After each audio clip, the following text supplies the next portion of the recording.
Hello everyone, and welcome back to another episode of Completely Normal Gaming. I'm John Fraser here once more. Although, I don't know why I said once more. Like, one day it's gonna change. You're gonna come here and it won't be me. Or it'll be me, but I'll have changed my name. No, I don't know what I would change my name to if I had the chance. I was always partial to the name Ambrose. I like that, like ambrosia, because my voice is so golden and sweet. I got that from a novel by an author named John Barth, who, if you're familiar with his work, you might have noticed some influence on my sense of humor there. And if you're not, that's alright. It was kind of a pretentious reference. Like, I'm out here making jokes about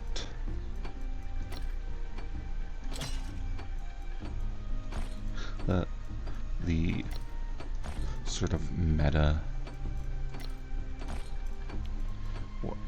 Oh god, I feel embarrassed now. I was trying to summarize this guy's work and I'm doing a terrible job. John Barth wrote a lot of stories that were sort of self-referential and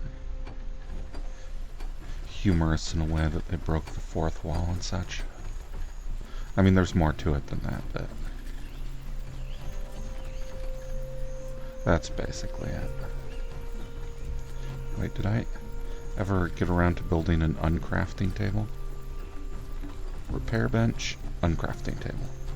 There we go, good.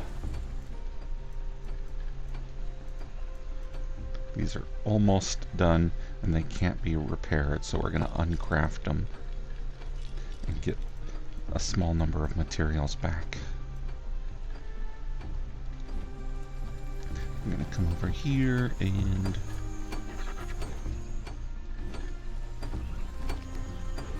there we go.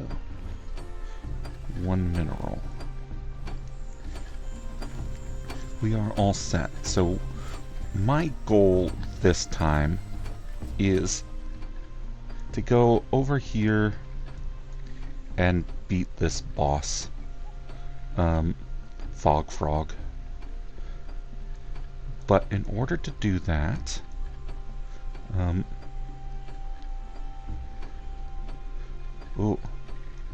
walked through a level 31 through 40 area. That would explain why it was so difficult.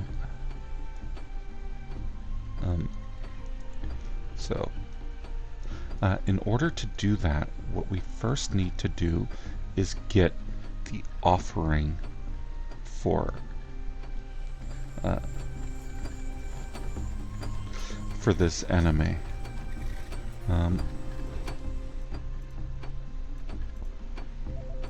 Thick leather. I'm just gonna have someone make a whole bunch of thick leather too. I have a feeling we're gonna need it for our armor. Right, it's making bronze chainmail and thick leather. Hopefully we got enough for 4 sets of all of these. Because if we can get 4 sets of all of these, then wait, 57. Then we can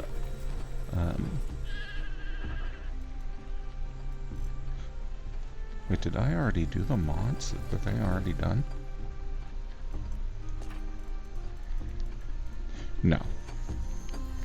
So what we need is poison-proof mods.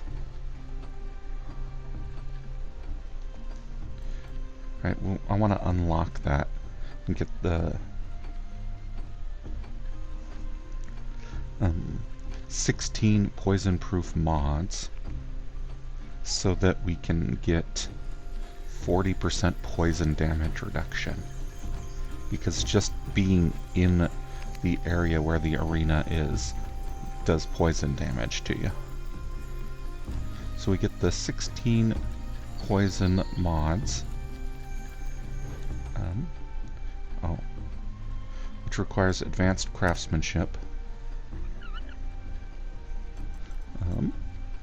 And then we need the aloe essence and the acidic fluid.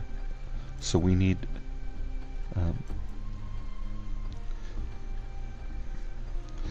to find a whole bunch of fruit and a whole bunch of aloe. And we also need 2, 4, 6 tech points, which means that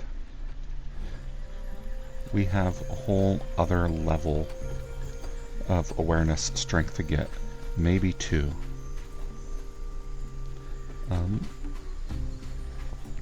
Which means that we've got some messing around to do until that time happens.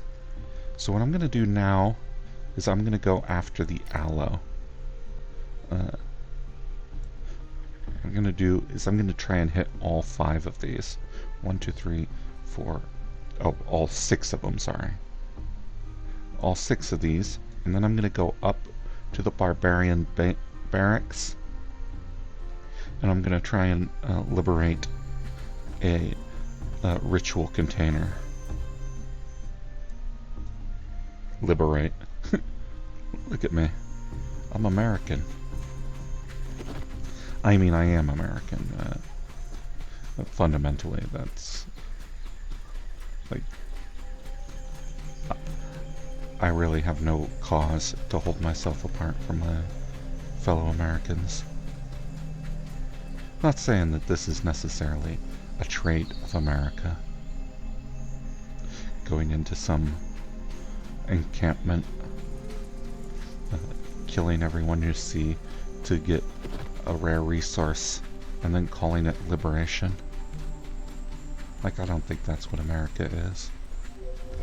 But I will say that we have a higher burden of proof than most if we claim that it's not.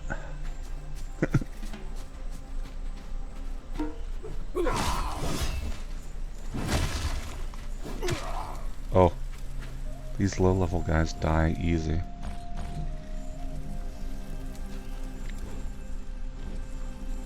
Oh man.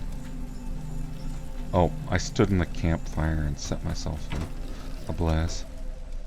That's America for you.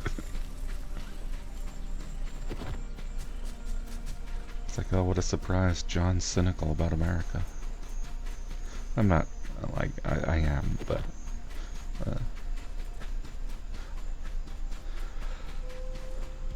I am inexplicably also a patriot. It's weird. I know. Because it's like, who am I trying to appeal to? Who cares? Like, no one for whom the label of patriot is a plus is going to approve of me implying that we just go around stealing shit from whoever we want. And no one who approves of me pointing out American imperialism is going to approve of me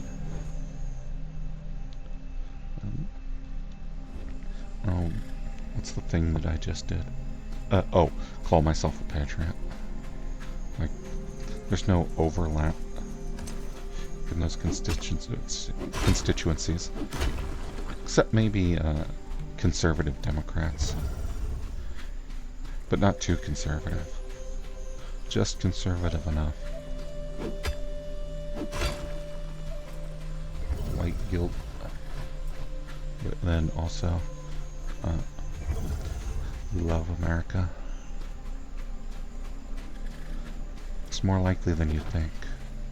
But that's not what I'm all about. What I'm about is just the intrinsic contradictions of being alive, of recognizing the flaws of something and yet still enjoying it. Okay. Alright. Like, to exist in the world is to be morally compromised in some way. And so, you know, I think the American people, we have a lot of good qualities. You know, we're very generous folk when we're not voting Republican. And I think that's something to be proud of.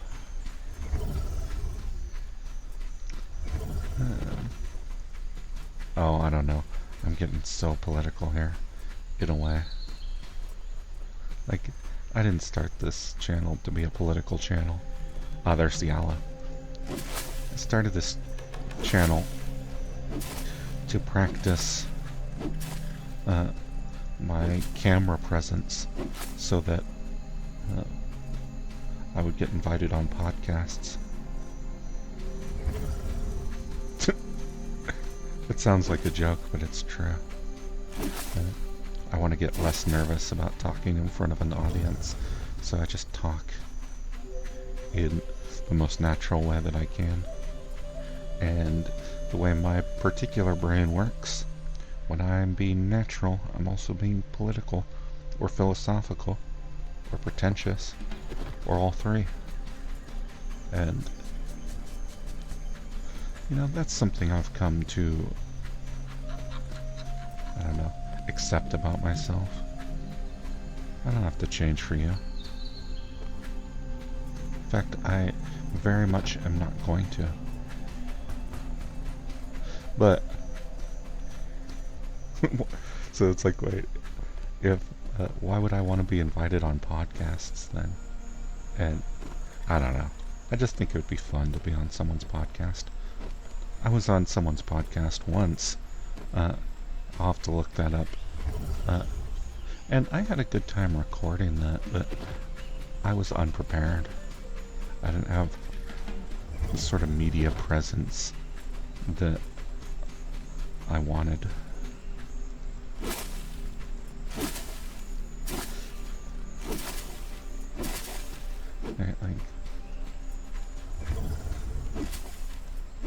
So why don't I just start my own podcast?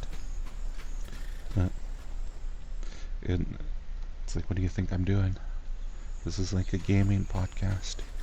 It's like a podcast where I play games and just talk to myself. But I imagine that I'm talking to you. And I imagine you in a very unflattering way. No, I'm sure you're great.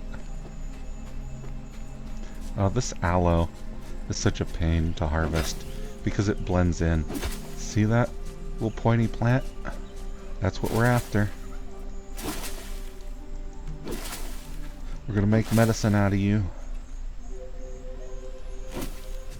So, this is one of those things where if I had more knowledge of the game before starting, I'd have built my first base in proximity to this aloe and sent out a harvester every time it respawned. Because it's too valuable. You need it for all of your high-level bandages. So we've got one aloe seed out of this.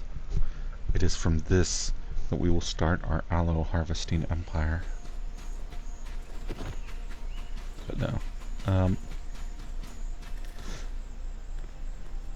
You know, it's a tricky thing talking about being on podcasts, where But yeah, it's a tricky thing to manage ambition. Right? Like, one of my goals in life is to escape the curse of ambition. But I still want to do stuff. Right? Like, you don't want to have this sort of... You don't want lack of ambition to turn you into someone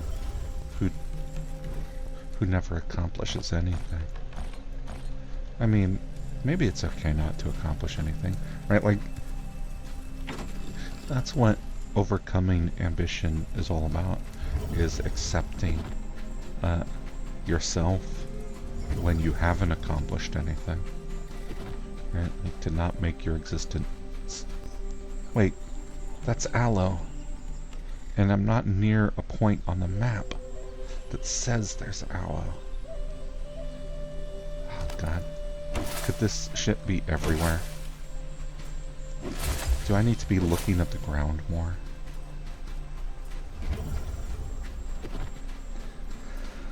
Doesn't matter, I'm gonna follow the map markers. But no, that's what I'm talking about, overcoming ambition. Because, you know, I was a relatively talented child. I mentioned before that I have a degree in mathematics. What I downplay is that I was actually kind of good at it. I mean, not great. That's the thing. That's what led me to believe that ambition was a curse, is being kind of good at math. Where it's like, it's notable, even among the other math majors, but it wasn't great, my skill. And so, to be cursed with being kinda good at something, and knowing that you're always gonna fall short of greatness is, well, it's humbling. I'll tell you that. But it wasn't humbling enough, because there's a time in my life where I was very disappointed in myself about what I made of my life. Working the night shift at a hotel, someone with my abilities, someone who could be doing so much more. But in time, like, I realized that the world's full of people who don't, you know, solve famous mathematical problems, like, don't advance the cause of human knowledge. And do I hold those people in contempt? Do I look down on them? No, I don't. And if I don't look down on them, why would I look down on myself? But saying that in theory and actually feeling it are two different matters. It's like I wrote a novel. When you work the night shift at a hotel, you get a lot of time to do that. I wrote a novel, and in my assessment, like, nobody I showed it to really liked it. And in retrospect, I can see some relatively significant flaws. Or not relatively, I mean some significant flaws. Why am I trying to protect my ego? That's the whole point of this exercise.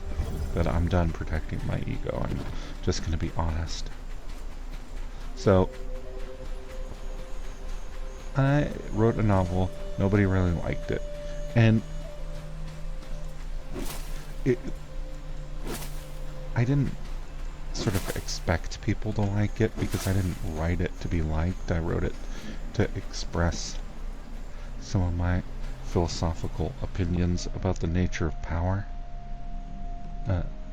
But nobody really caught on or respected that either. And in retrospect, I realized that's because it wasn't a very good novel. But it took me so long to write. I put so much effort into it. And I don't know, after I finished it, there's like 2 or 3 days where I thought, okay, I'm gonna do it. I'm gonna have a career in the arts. I finished a novel, just something most people don't do. And I've got interesting thoughts, and I put those thoughts in the novel, and so people are going to find the novel interesting. And when they didn't, it kind of broke me a little bit.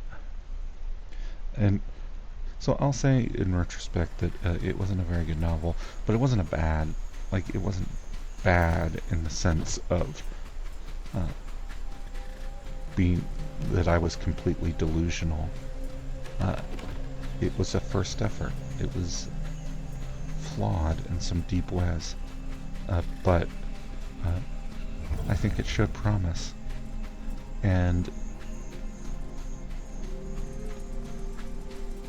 I say this not to salvage anything of it, but to think about what it means to have ambitions and goals. Where the best I could do at the time was shows promise. Like, I put all of my effort into something, and the best I could do was maybe your next one will be good. And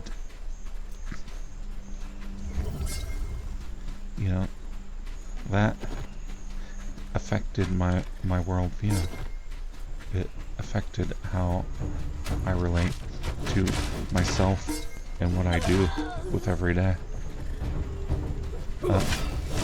And I don't necessarily think in a bad way, but I am now trying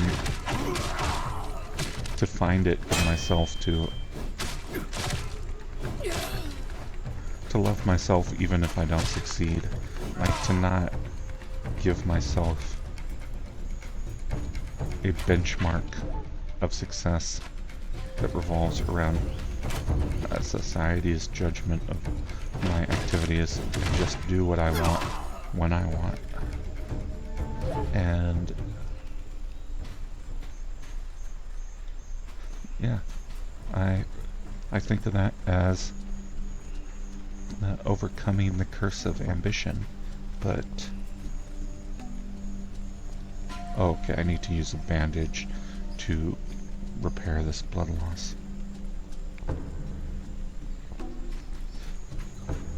But I want to do that in a way that isn't giving up.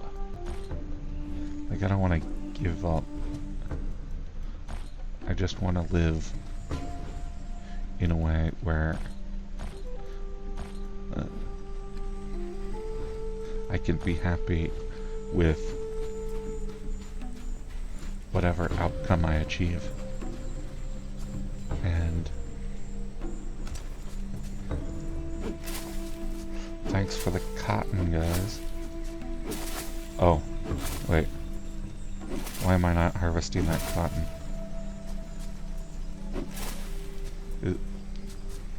I came to steal cotton.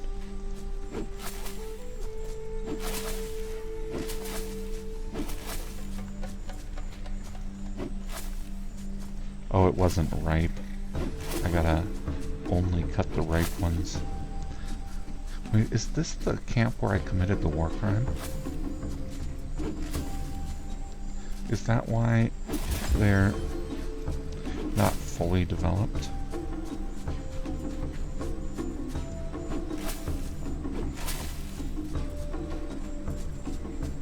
Okay, guys. I just want to steal your food so that you starve in the upcoming months. But look, you're not going to need it because I'm going to go in there and I'm going to kill most of you.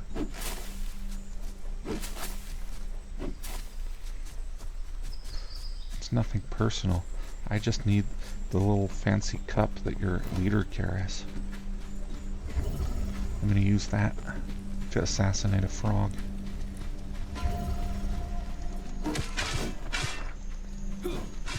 So, yeah. So I joke around sometimes saying that I'm against effort. And I mean, I say things like that because it leaves me no room for rhetoric. Right? Like,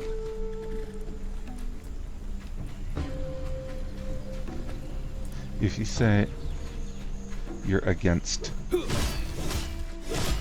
breaking your own heart with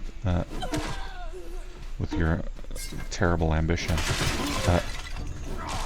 that leaves you some wiggle room, right? Like you can still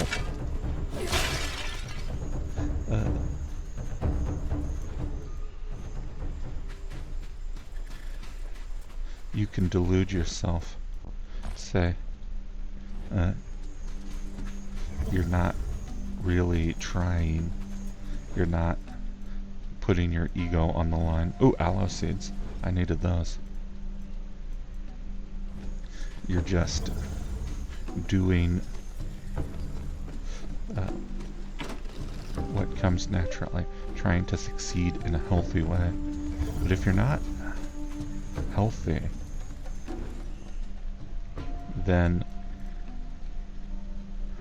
what am I trying to say? I got onto a topic that's too personal to me.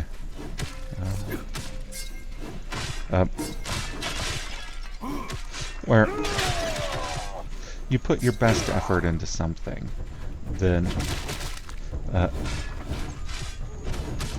kind of want to succeed at it, because otherwise, why put the effort in? Right? Like, you're putting the effort in just to fail.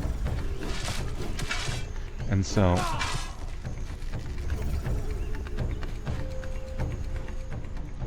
if you are of the opinion, like, I'm not going to care about whether I succeed or fail, I'm just going to do my best, then I think that that's just a little bit disingenuous. I mean, not in a sinister way or anything like that. I think fundamentally you know that you do care. Right? Like, if you put your effort into something and you don't get a reward out of it, that's disappointing. And what I'm trying to do is free myself from the need to not be disappointed.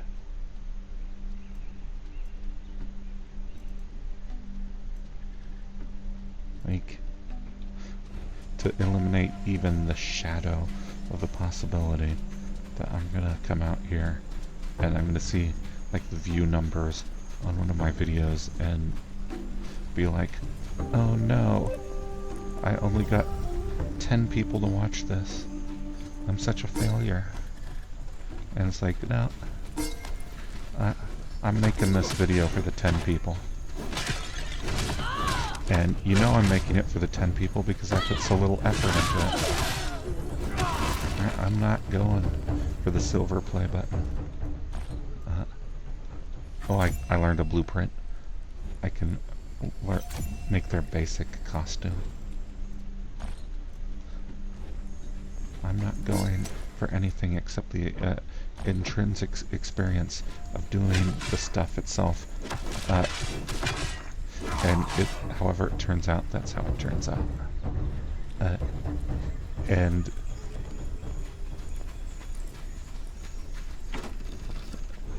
So the way that I keep my motive pure is by forswearing effort. Like, if I'm just doing it for the experience, then that means that everything I do is correct. And if everything I do is correct, then that means I don't have to try. And so if I do try, that is introducing into the system the possibility of failure. Ooh, chili sauce. That sounds good.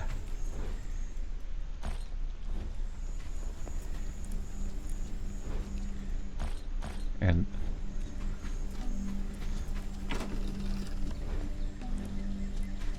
I don't know.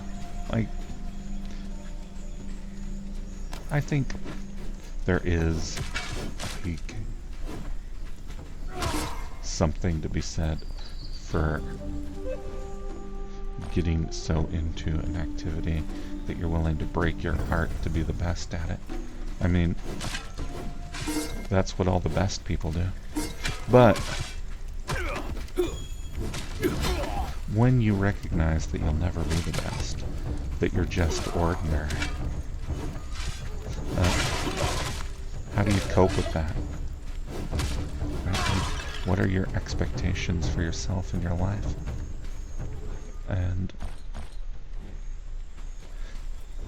learning to set realistic expectations for myself without denigrating myself has been a real challenge.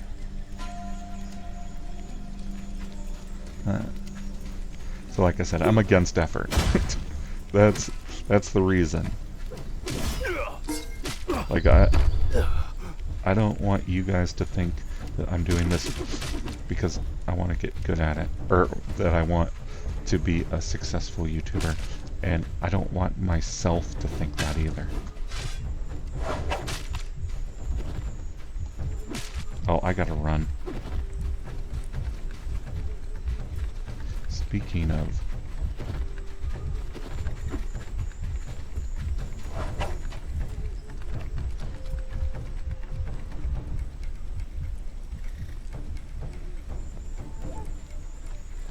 Okay. And it's protecting yourself against yourself is the hardest part.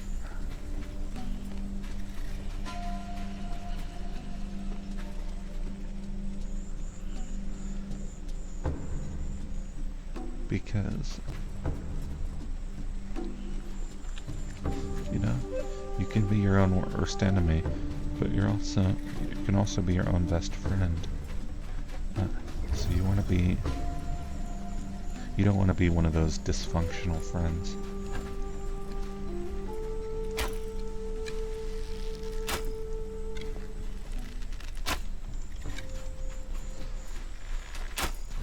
Ooh, range duel.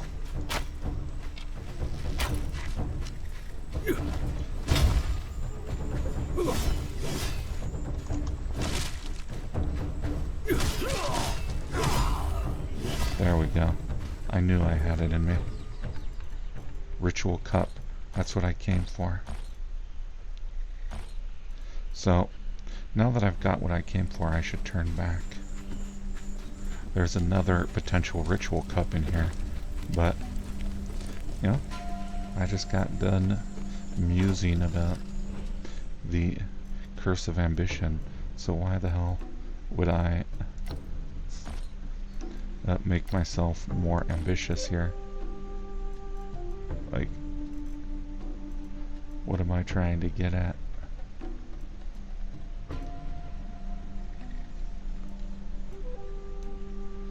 I probably don't need planks. Or wooden handles. Those are pretty easy to replace.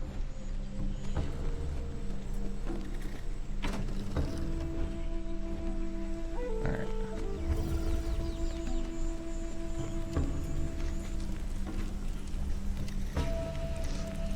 So I don't know. If I did try to go after the boss, it would save me another trip. If I wanted to grind for blue crystals. But I can come back with my team. Also, my morale's getting a little low. I think it's best to head back, and what we'll do on the way back is we'll go from aloe deposit to aloe deposit. Maybe they'll respond.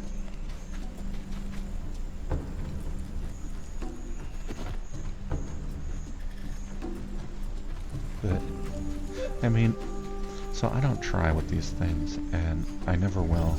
That's my promise. But I do hope that you enjoy them. Like, I think that's just one of the complexities of the human condition, where if I would be disappointed if I made an unenjoyable video, and yet, given my lack of effort, and my studied indifference to outcomes, it seems practically inevitable that I will. Maybe I already have. Maybe this very one that that you're watching right now is unenjoyable. And if that's the case, well, I can't say that I didn't promise you that it would be. Like, you know, I set out a mission statement for this channel, and making an unenjoyable video is perfectly consistent with that mission statement. Like, of all the things I may or may not have implied, promised you, an enjoyable time is not one of them. Although, again, like, I don't want to make it seem like I'm entirely indifferent to that. Like, I don't think I would deliberately do anything that I anticipate would lower the average person's enjoyment of the video. Like, I pause whenever I cough. Or at least I try to. One time, I messed up the pause. I downloaded editing software to cut them out, which I guess counts as a sort of effort made towards the enjoyability of the video. But it was a light effort, and it had some benefits. I learned that if you run the video through editing software, you can get better compression on it, so that the file size shrinks, takes less time to upload. Before that one episode where I screwed up, I was uploading for like hours a day. Now, the time is still measured in hours, but fewer hours. So, all in all, it's a little bit of effort to save me more. And if I hadn't been so hard-line against the concept of effort, it would be completely unremarkable. It's like, oh, you found some efficiency. Good on you. But now, I wonder if finding that efficiency has sown the seeds of my own destruction. One day I'm going to post a video and it's going to have a low view count, and I'm going to weep. I'm going to stress about it. It's like, oh no, why have I not gotten even 10 views? What's wrong with me? There's nothing wrong with me. I'm running an unmarketable YouTube channel. you're deliberately saying things like fuck and suicide in blatant, you know, worst practices for the algorithm.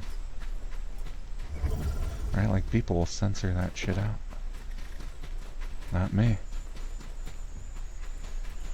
And so, if I ever find myself disappointed by the view count on my video, I'll just say that it's all that time I talked about suicide.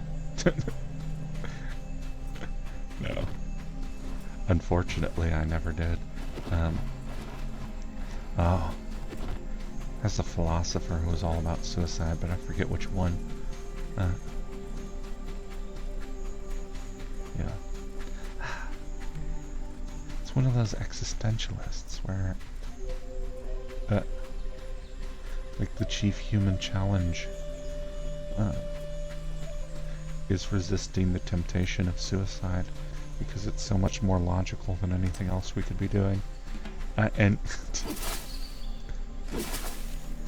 I don't know. I don't want...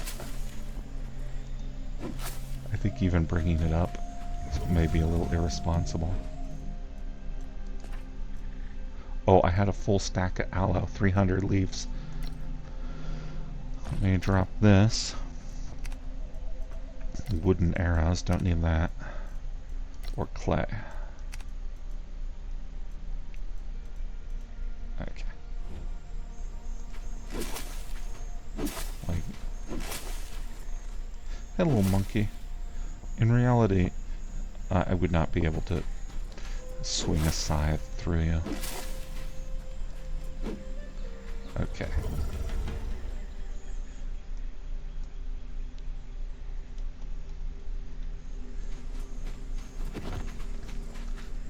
But yeah, I don't think that about suicide. I think... Oh, no, I don't even want to give my opinions on suicide because... like, I don't think there's any sort of responsible way to talk about it. Right. Like, the more you talk about it, the more it tempts people. Even when you're trying to show that it's bad. I think it's because people know that it's bad. Right? Like, nobody ever, except maybe that one philosopher whose name escapes me at the moment, nobody ever contemplates suicide and says, "Ooh boy, I'll be having a wonderful time. Best decision I ever made." I mean, right, like, maybe someone thinks that, but...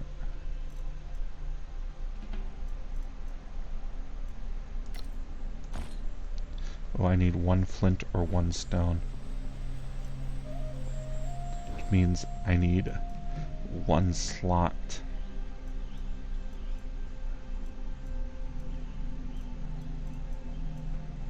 Yeah, I could probably drop these 300 fibers. Alright, let's find 1 stone to repair my scythe.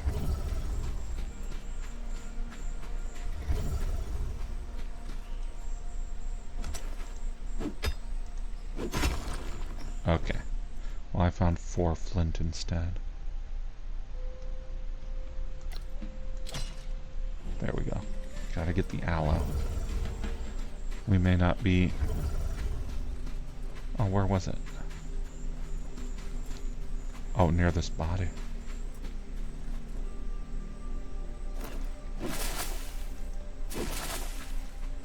Yeah, like, nobody like, contemplates suicide and thinks, oh, I'm gonna have a wonderful time doing this. Like, I think...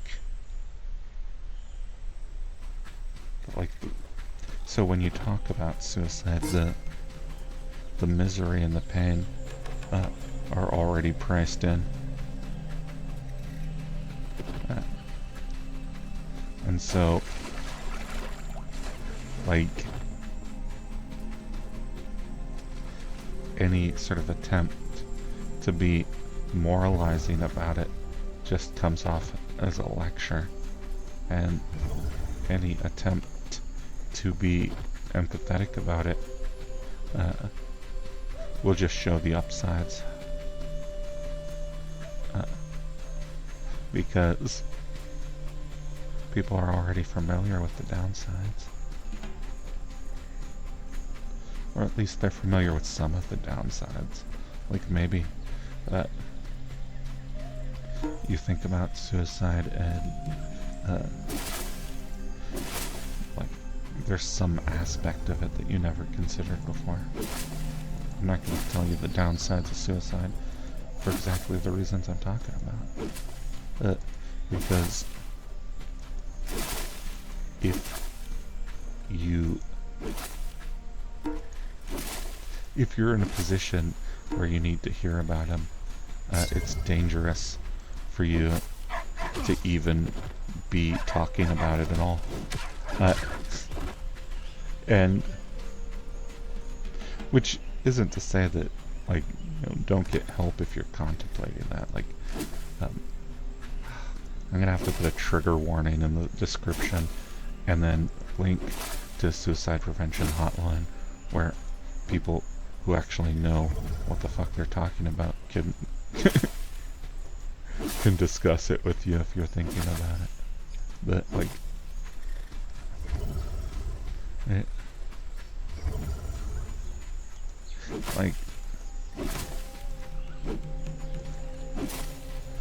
I don't even know where I was going with this. Alright. So this is of course always a danger where I only brought it up because I know to use as an example of one of the things that you can't say on YouTube without getting punished by the algorithm. And like, I'll talk about it. I'm willing to talk about it because I don't care about being punished by the algorithm. But I'm unwilling to talk about it because I make an ass of myself in the process. And I'm not knowledgeable enough or responsible enough to be having this conversation. And I guess that's the curse of the lack of ambition, where you try to divorce yourself from caring about the outcome of your actions, but it's possible to do something so badly it hurts people. You're not taking it seriously enough, and that's what I just did. Like, oh, okay, we got another full stack of aloe. I mean, we're probably fine with what we got, but alright, I'm gonna drop that aloe juice.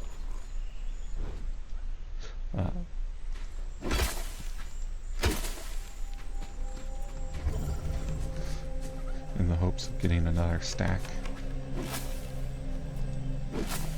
We probably won't get a full stack, but we'll have enough of a stockpile to at least make a decent go of it, I think. How are we doing for seeds?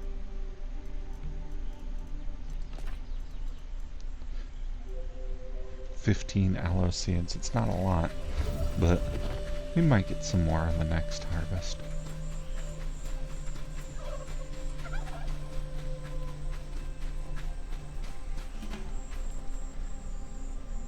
But yeah, if I'd built my base in a better location, I could have had my NPCs harvesting this the whole time.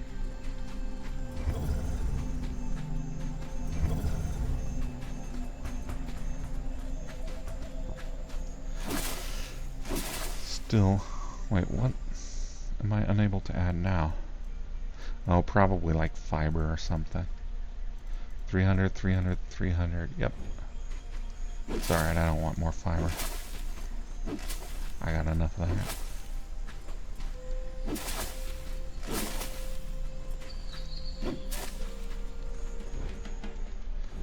Okay. Last one here, and then we'll be back towards base. And the only aloe we'll find is anything that we just happen to stumble upon on the way back. Because the map marker doesn't show all the aloe, just shows some. Where you can find a little taste of aloe.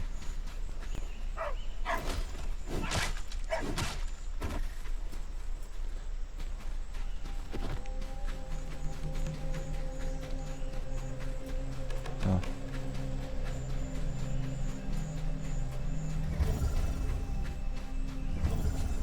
Okay, it's just a tape here.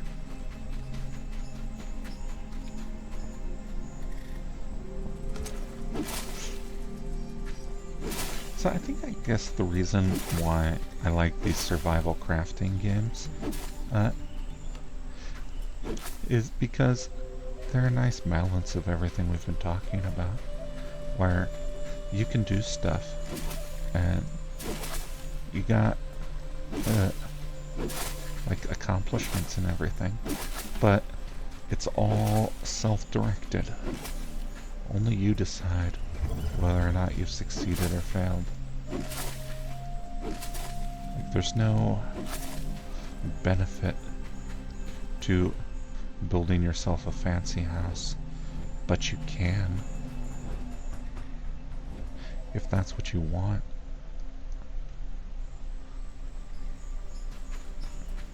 And so your house is fancy to exactly the degree that you want a fancy house, to how much you enjoy putting a house together.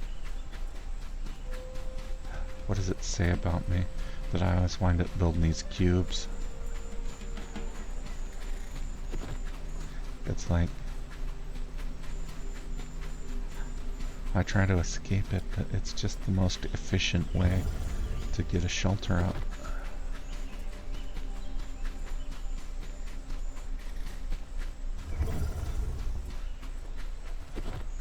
My soul was not made for greebling.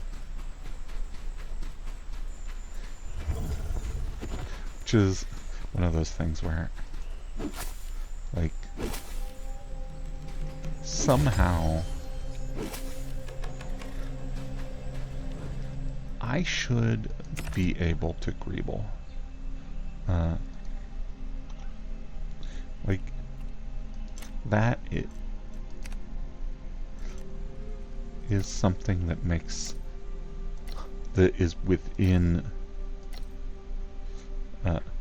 my ability to comprehend, right? Like, oh, for those of you who are not familiar, greebling is a special effects term where when you're making like a model for a movie of like, well, of anything, like a miniature, but usually something science fiction-y, where there's no sort of real world design to work off of. You add like little bumps and vents and technological machinery or whatever to make your model look more like a real thing. And like, I understand it in concept, right? It's not complicated thing to understand, so I should be able to do it. But like, my brain sort of shuts down. It's like I look at my model spaceship and, or at least in a game like Empyrean, say, I look at the spaceship that I'm building and I think, like, I can't put a vent down if the vent isn't functional, if it doesn't have a purpose to be there. It just, in some ways, it breaks my brain to even contemplate it. And I don't know why I'm like that, because I'm not like an especially practical person. But, like, see, I took the door off this place because my NPCs kept getting stuck. And it's like, the door is what makes it a house, but it's not actually necessary to the function of the house, right? Like, these people aren't getting cold. They're not taking shelter from the elements. So, it didn't need to be there. If it didn't need to be there, why am I putting it there? And that gets you into trouble, that way of thinking.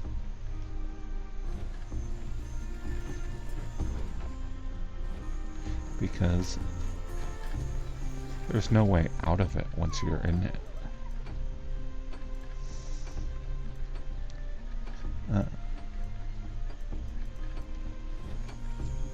Oh, we still have a ways to go before we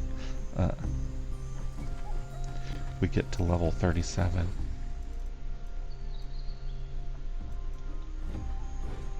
Okay.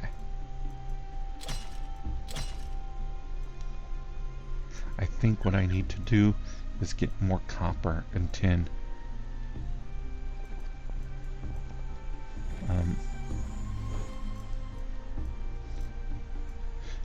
Mining is usually... Wait, are we completely out of flint and stone? Oh, right, because I've been obsessively building stone blocks non-stop for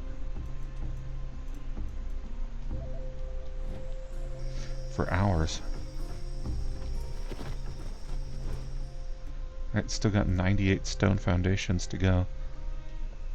So we gotta wait for our miners to come back with more stone. What are we at on terms of building though? 251. Ooh. If we had just 5 more, I could start the new base now. And it's because that would give us enough for a 16 by 16 square. Although I wanted a 17 by 17 square. Because 16 by 16 means that, like, for instance, the campfire would, like the 9 squares that the campfire is in wouldn't be at the center, it would be offset.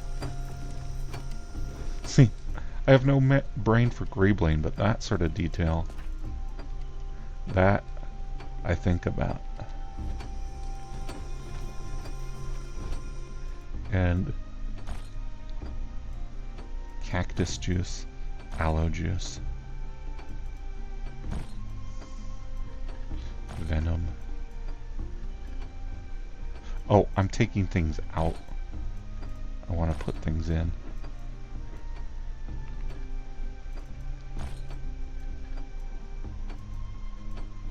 Okay, that's good. Then, where's our others? Where did I get that? Huh. Okay.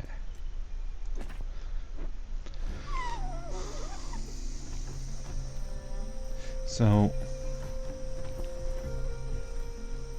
let's look and see what our bronze situation is looking like. Oh, bronze chainmail. Okay, so we still got 108 bronze ingots. That should be actually plenty.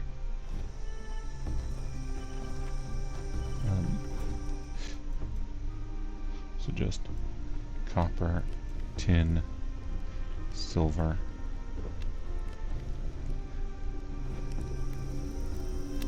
Okay.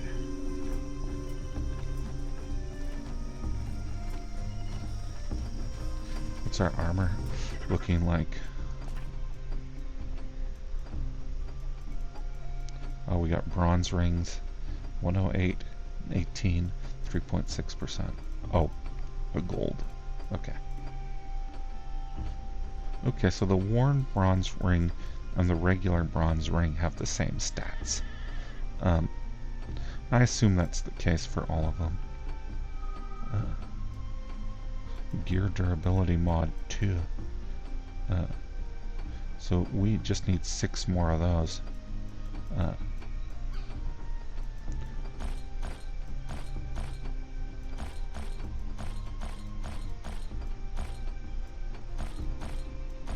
Alright, I'm gonna take these beast-hide clothes and I am going to dress my people in them randomly.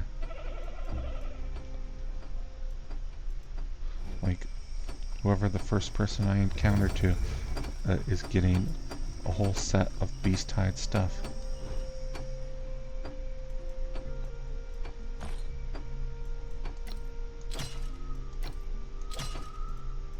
Or maybe not. Maybe I'll just give them what they aren't wearing currently.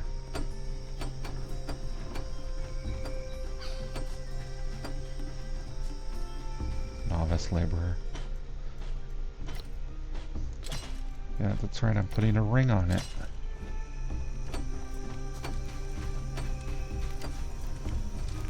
Who is our nakedest looking person?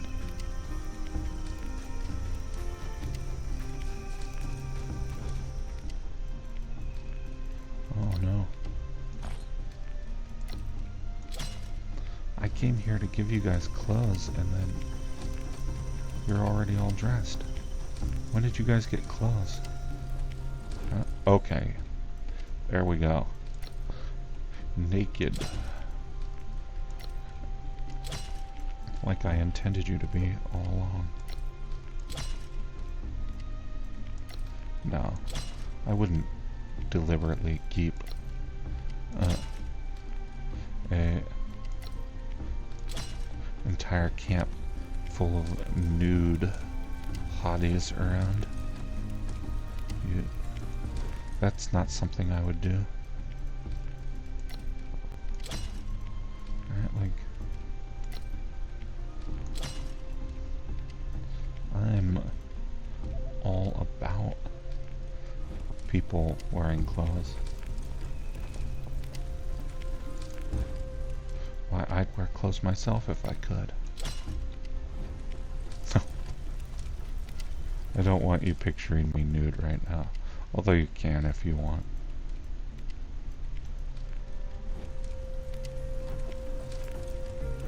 Like, I'm not gonna stop you. But I would advise against it.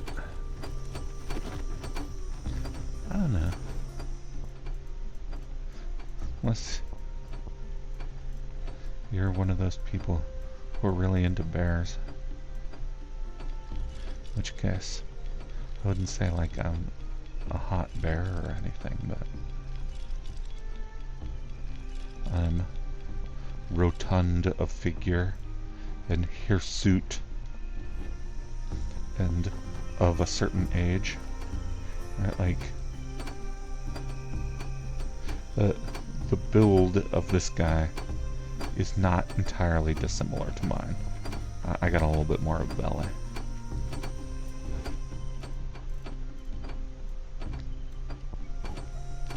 But which I understand appeals to some people. I won't say that I don't get it, because I kinda do. Sometimes I'll catch a glimpse of myself in the mirror and say, okay, Wood. Then other times I catch a glimpse of myself in the mirror and say, oh no, what have I done?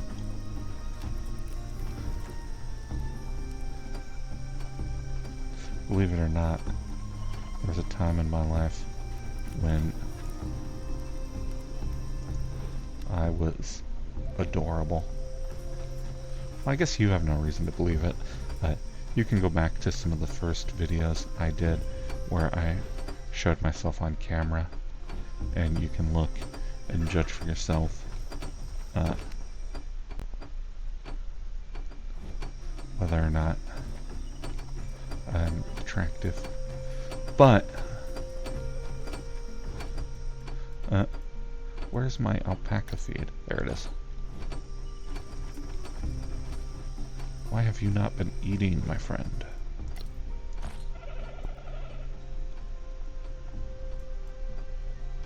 Poke.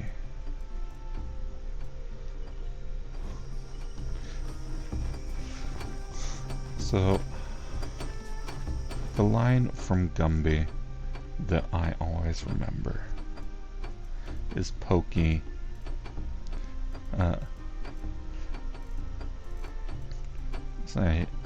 He says to Gumby, Gumby, I'm seeing things again. And he says it in a real sort of sad voice. Like he's completely familiar with seeing things, and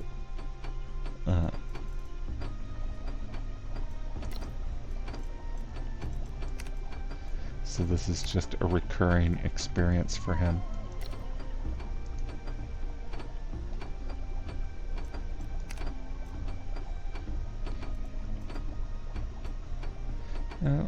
It's always kind of funny to me.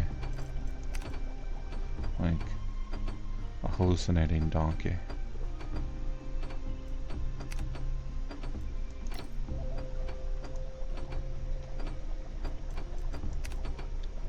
He needs to rely on Gumby for his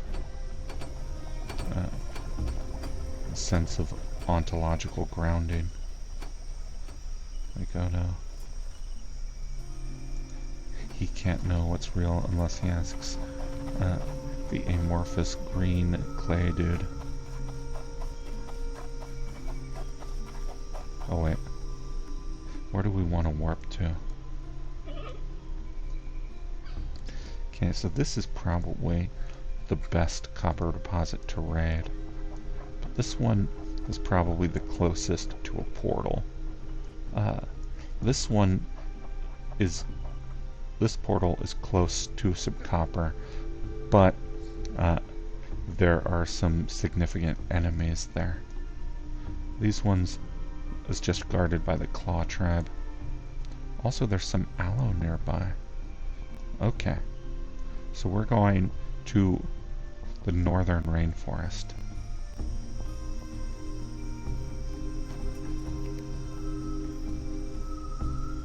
Oh, I was wrong about how close that was to the portal. Okay. Oh wait, why are we getting copper again? Oh, to try and grind up to the next level of awareness strength. Right. Like,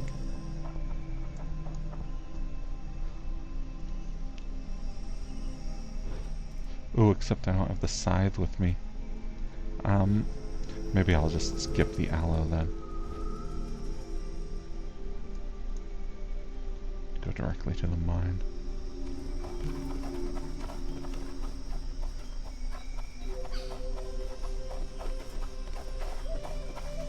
Oh wait, I don't have to have you follow me, we can ride.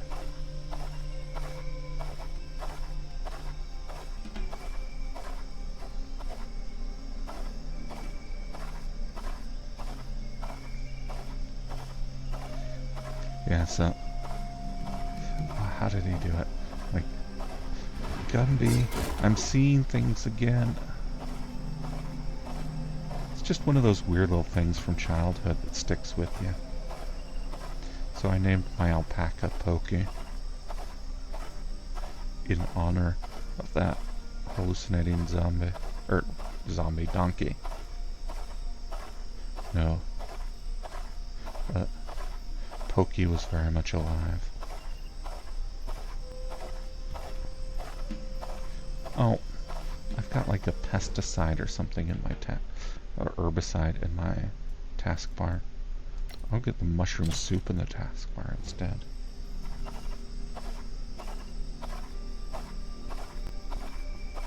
Go nuts over this mushroom soup. Oh, and then I need to sleep when I get back to base.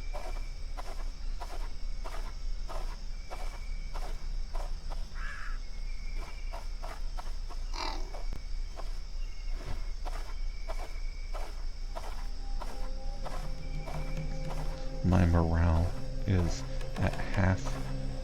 It's already started penalizing my stamina. Do I have any of this? And this. Drink some wine and some hot cocoa. Okay.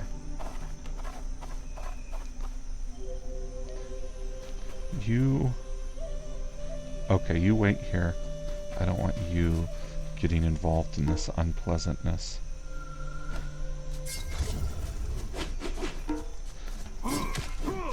Look, you have resources I want, and if this is really Central America, then your ancient histories should have some indication of what happened when an American finds you. That's the plot of this game. My character is the world's last remaining American.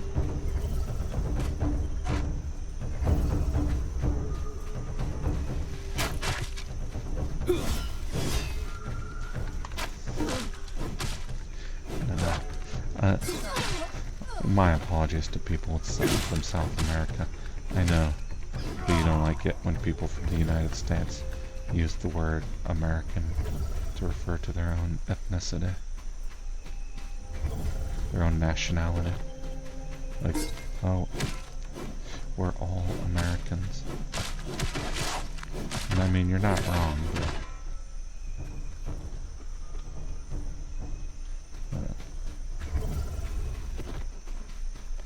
dibs, I guess. No. Like, that's my one unwoke opinion. That people from South America are completely out of line when they criticize people from the United States for calling themselves Americans.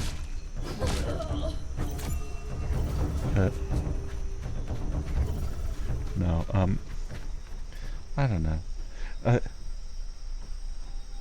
It's not that I disagree.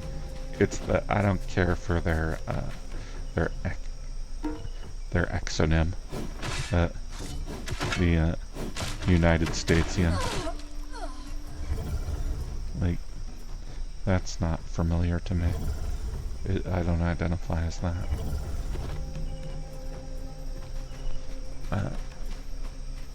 And I think that sometimes you just have to accept that people's identities won't always match up to the categories that are politically convenient for you.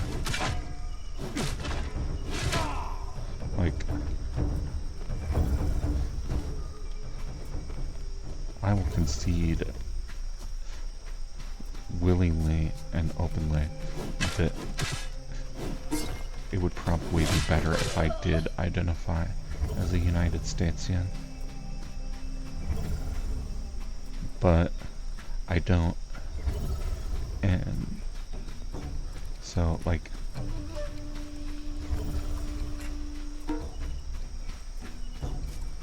like the terminology that I grew up with. I think I'm changing it, but I'm unpersuaded by the benefits of it. Like,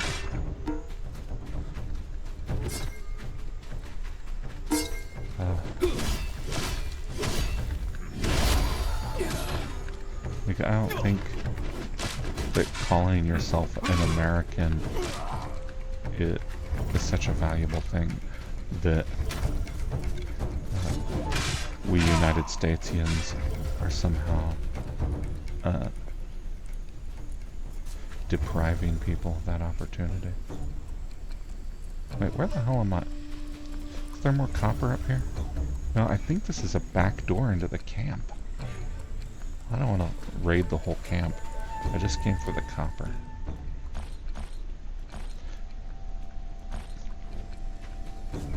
I guess you could argue that by calling ourselves Americans, we United Statesians sort of like it's a manifest destiny thing.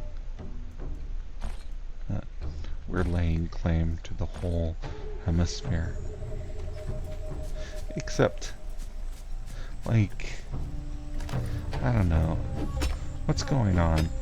Are you really that much in love with cartographer Amerigo Vespucci? Like,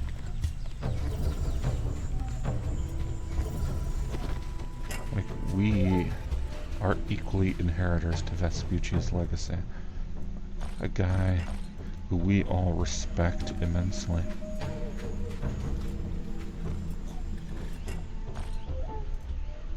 I don't know, maybe. Maybe in Brazil they like have a Amerigo Vespucci Day, I don't know.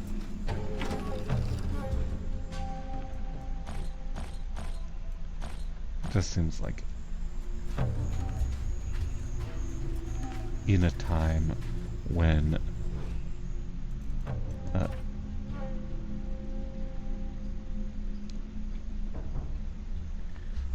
oh, I think I accidentally pressed the crouch button. It's like, what the hell? I thought I was at my weight limit, but no, I just crouched. Okay.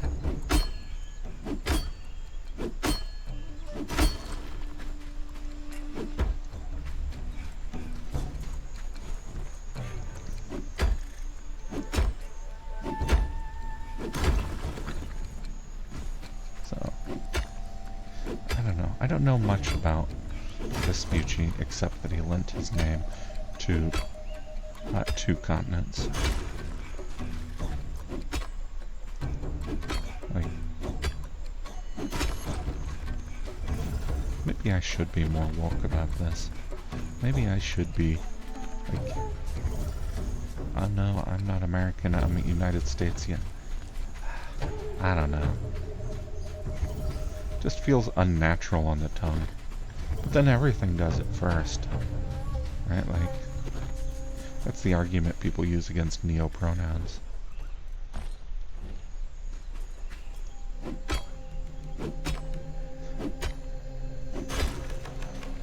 Right, like,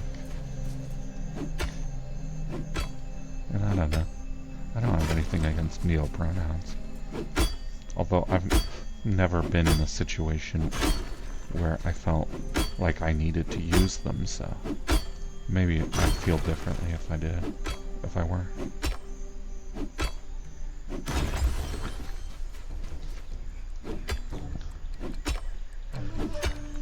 I don't know, I guess the thing about United Statesian as a term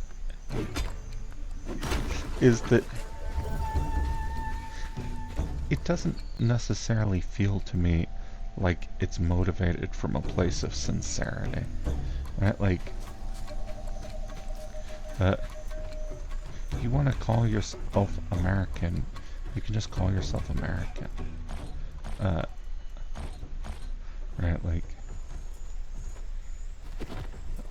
maybe it'd be annoying to you to, if you're like from Nicaragua or something, and you call yourself American, and it's like, oh, what state are you from? Like, they assume that you're from the United States, but like, that's just a second's worth of confusion at most. And like, I don't think that it's illegitimate for people from countries other than the United States to call themselves Americans. But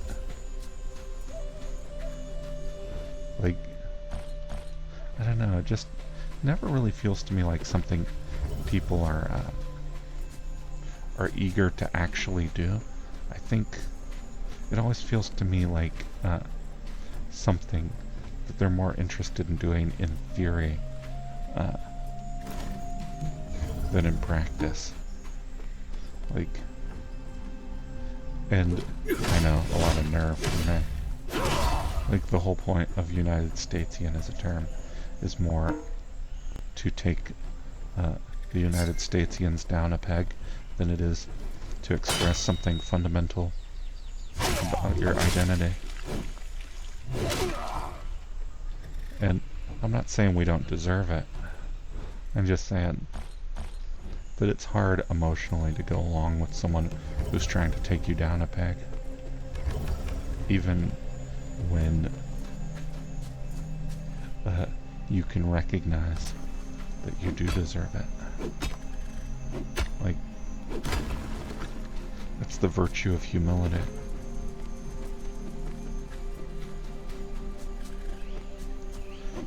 And honestly, I'm not that virtuous.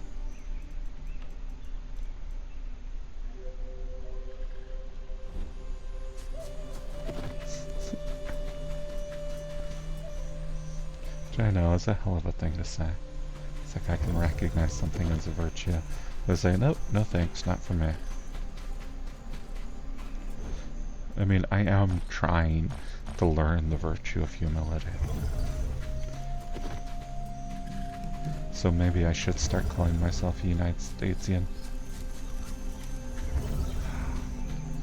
It's just...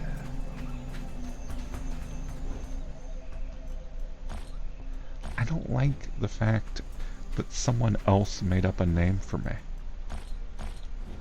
But, I mean, that's privilege, right? Right, like...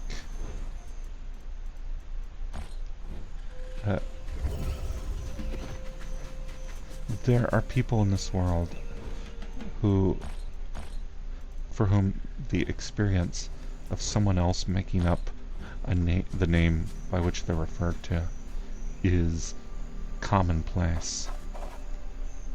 And so, like, why do they have to go through it and not me? And I don't know. Like, right? I'm willingly going to accept this thing that we both agree is unpleasant in order to make sure that the unpleasantness is distributed more fairly. It's like, I'll just call you whatever you want. If you're from Brazil and you'd prefer to be called an American instead of Brazilian, I'll do that. But I would prefer to be called an American and not a United Statesian. So, let's just make that truce right now.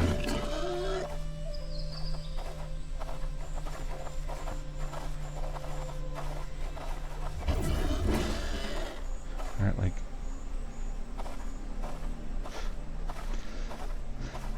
I suppose there are advantages to this sort of transnational Pan-Americanism.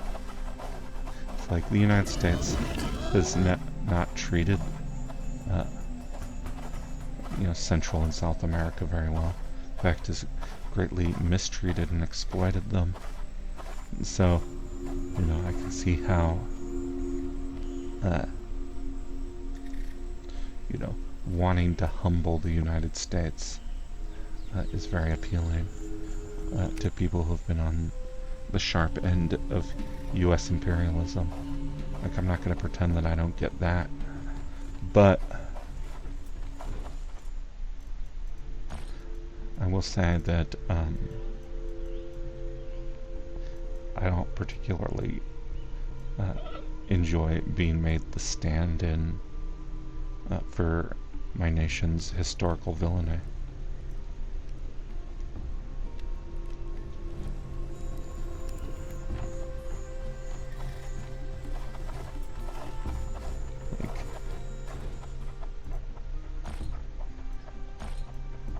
Like, I don't want to represent the crimes of America, even if I'm willing to concede that those crimes have been committed. I mean, why would I be unwilling to concede that? It's the plain truth.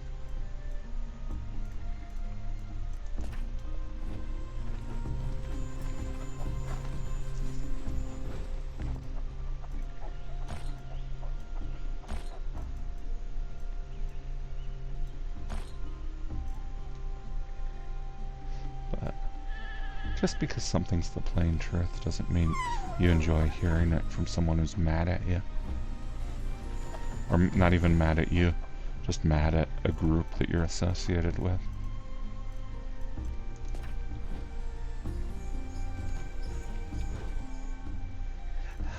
See, I'm coming dangerously close to Chud territory here. Like, the right-wingers in my audience, who make up like 60% of the people who watch me, I'm sure, are nodding along. It's like, finally this guy gets it. It's like, no, I don't get it. I don't agree with you. I think that once you acknowledge that something makes you unhappy, that doesn't automatically give you license to play the victim.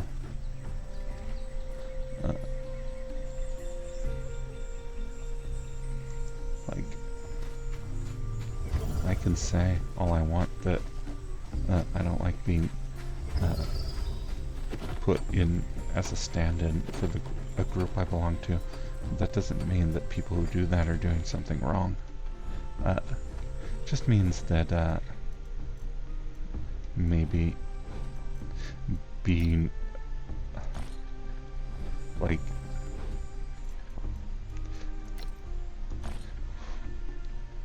how can I put this? Okay, it's basically what I refer to it in my head as like bubble in the wallpaper theory, which is that you can acknowledge that something is an injustice and that you don't like it, but you don't necessarily blame the person, the most proximate person who brings it up. Like, I don't like being called a United Statesian, but I recognize that the origins of the term are rooted in a reaction to U.S. imperialism in the Americas. And so I can say it's not fair for you to make my identity contingent on the crimes of my government, right? Like, I didn't consent to those crimes. I'm not to blame for them, so I refuse to accept the label that came from them. Like, I could say that, and I think that'd be pretty fair. Like, you know, I'm a patriotic citizen of the United States for a certain value of patriotism, and but I don't want to be called a United Statesian. I want to be called an American. And so to ignore my wishes and to just impose an identity on me against my will. That's unjust. But the source of the injustice isn't necessarily the person who's doing the proximate thing that I'm upset about.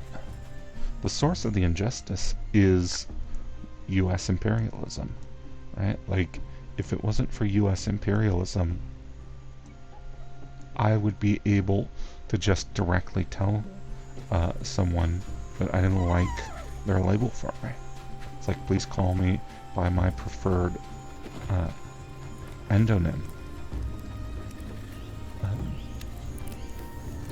But because U.S. imperialism did exist, calling me by my preferred name is a political act.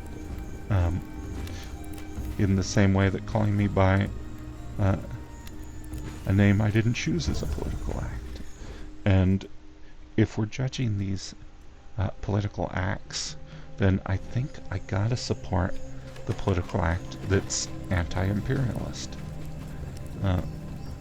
rather than pro-imperialist. Like, I want to be called what I identify as, but I can't claim that identity without also claiming the responsibilities of associating with this group. I can say, I didn't consent to imperialism. It's not my fault. But if I call myself an American, I'm deliberately adopting an imperialist identity. And so someone took that deliberate choice on my part and decided that they were going to project onto me the blame or the responsibility for my nation's crimes. Well, that's something that I sort of invited by putting on the label. And so if I want to complain about the injustice, I gotta go back to the source of the injustice. Right? Like, what started it is things like the United Fruit Company. And, if I was given the opportunity to vote on how the United Fruit Company should have been treated, I'd have voted for, the harshest possible legal penalties. But at the same time, right, like,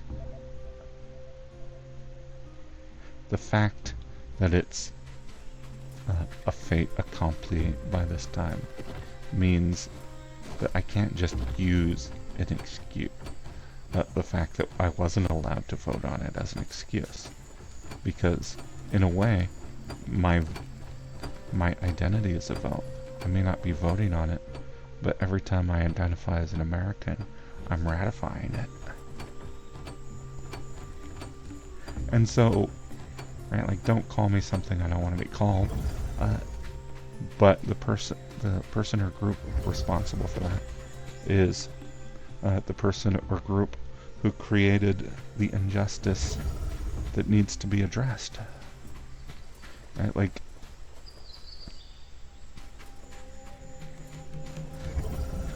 the analogy I use is like stolen property. If you accidentally buy stolen property, even if you're acting in good faith, it's like, I didn't know it was stolen, I wouldn't have bought it if it was, I knew, and the person who sold it to me did not represented this as their own property, and it was, from my perspective, a completely normal transaction. Nonetheless, if the property was stolen from, finds the property, then, alright, I'm gonna go see about this wetland scout. I still got a little bit of XP to grind for. But, you know, like, if the person whose property is finds out that you're in possession of their items, you know, they can demand it back, and they're completely right to do so, right? Like, it was stolen from them, and you have it. And so the fact that they want it back isn't something that they're doing to you. It's just a redress for the bad thing that was done to them. And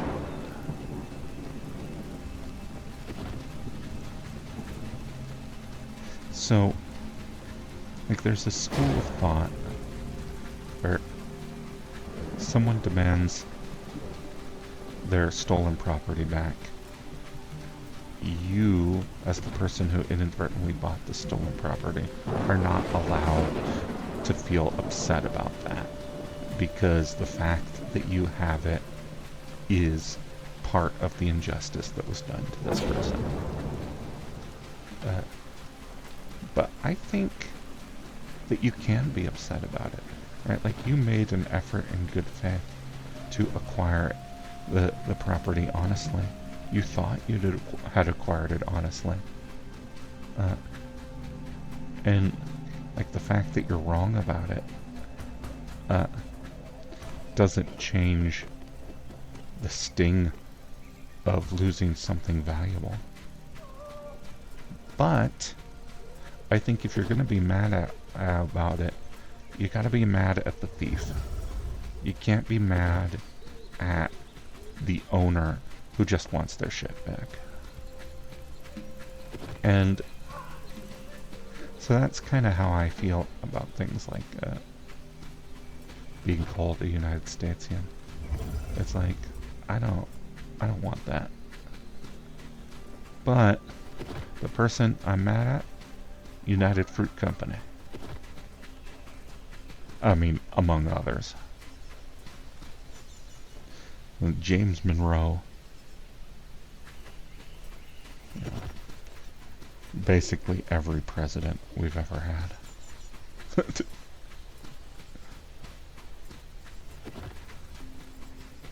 So, like, thanks a lot, James Monroe. Now I gotta call myself a United Statesian because of you.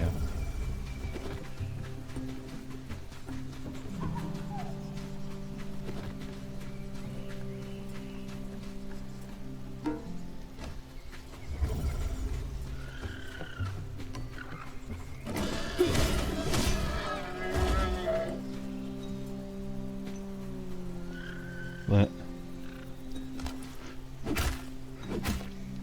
I don't know, I think it's natural to be upset at, like, the sort of proximate cause of the thing that's annoying you. But, like, that's just sort of a knee-jerk reaction. I don't think people are necessarily wired to be woke. I think that's something you have to practice.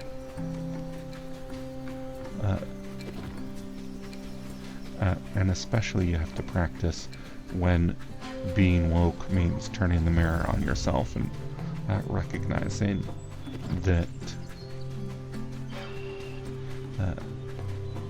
you know, you've benefited from other people being assholes.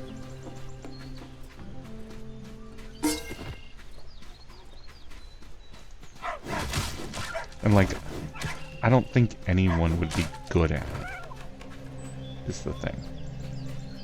Like, it's easy to be on the side of justice when you feel like you're the person who is wronged. Which isn't to say that I think, like, white people or men or straight people or whatever should be praised for being on the side of justice, because it's so hard. But I do think that there's room for a little bit of grace there. Or at least I hope there's room for grace, because I'll definitely need it.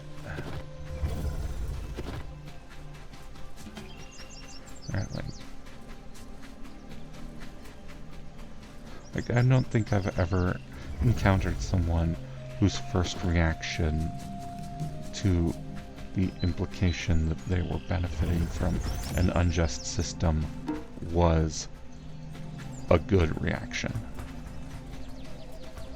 Like, I think every single person I've ever seen who's found themselves on the perpetrator side or beneficiary side of injustice has reacted poorly to the revelation. Like, I've never seen someone whose first instinct was reconciliation. I think the first instinct is almost always denial. And so I think you just got to factor that in. That you gotta give people room for denial and a way out of denial.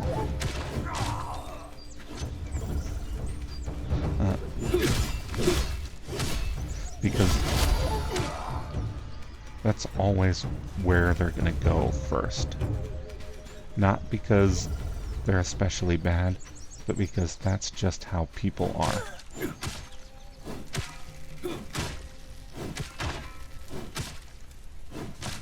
Right, like...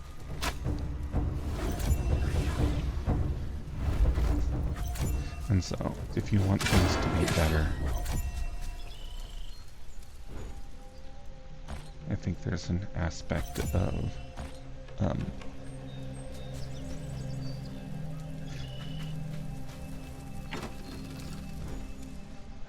can I put it? Oh, I don't like using this metaphor because it's a little fat phobic, but it's like you gotta let fat people be comfortable at the gym. Right? Like, if the thing you ostensibly want is for fat people to work out and get in shape, then you know, you gotta acknowledge that some people that you see in the gym are gonna be at the start of their journey. Right? Like,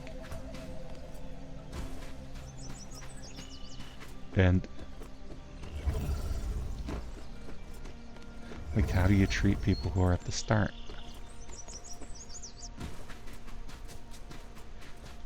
I don't necessarily want to frame this as, oh, people are being too mean to chuds or anything. Like, I'll use the word chud, I don't give a fuck. But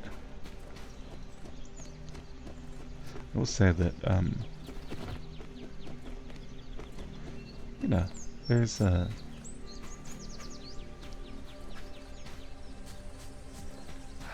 I don't know what I'm trying to say. But there is a way out of that. And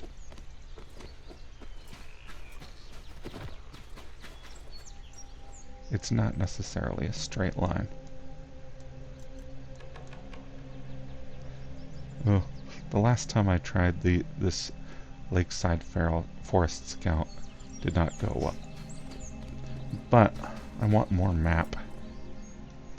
Like, this wetland looks dangerous. I got poisoned just by going down into it.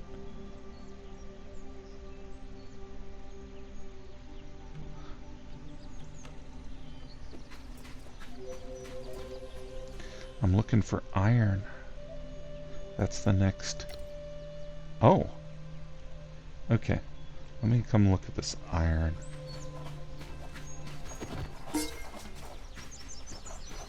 See what sort of guard it has.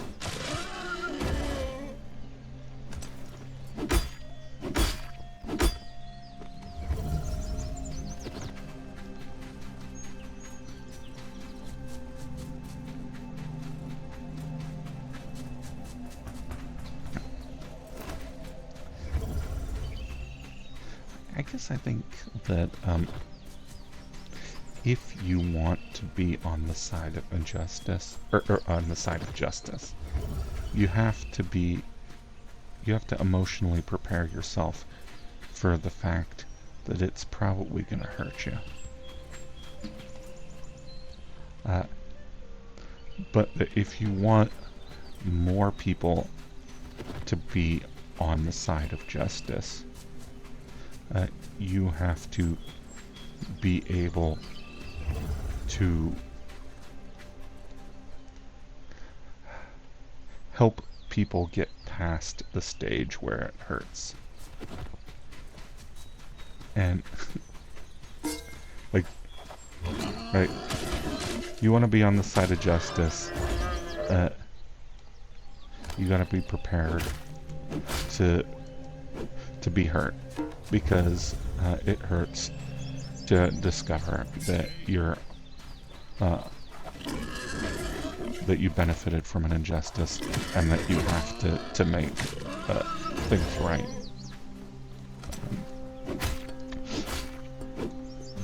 Right, like, I don't like being called a United Statesian, but like, I'm not gonna get mad at someone who calls me that. I mean, it's a very small thing to grant. It's like, ooh, I am granting you the ability to call me by this exonym, and I won't get mad about it. You're welcome. Now let the wounds between our nations heal.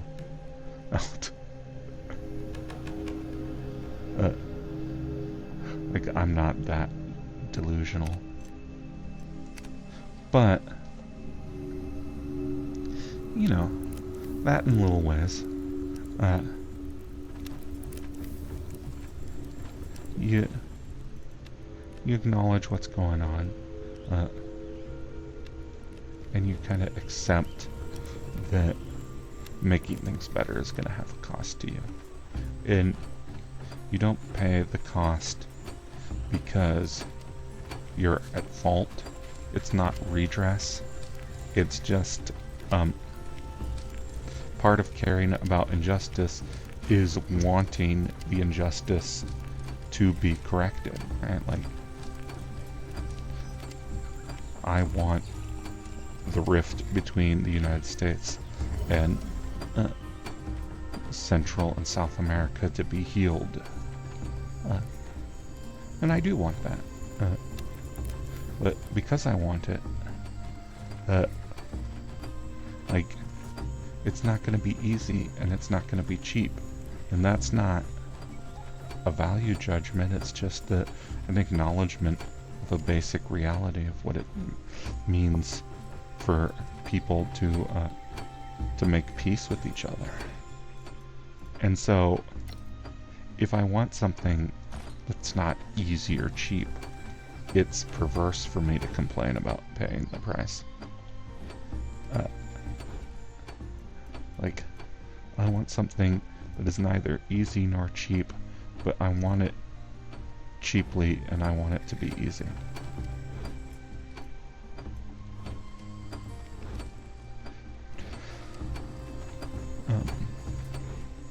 Right, and so, like, if you're in sort of a position where what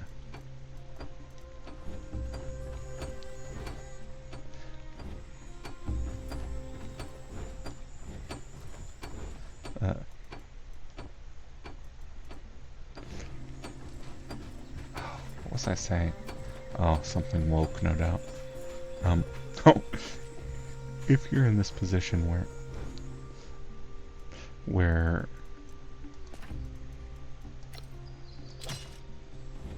you want justice, then wanting justice means being willing to pay the price for justice. Right, like that's how you know you're sincere, is if you're actually willing to do what it takes to make things right. And I don't think people always are. Like, I don't necessarily think they're lying about it or anything, but I think sometimes people overestimate their own willingness to suffer for a greater good.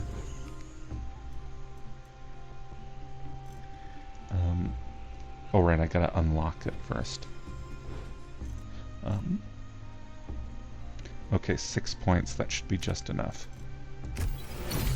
Premium gear modification, brewing stand, extraction technique. And then we want a brewing stand built right away. Ooh, we might get to the frog this time.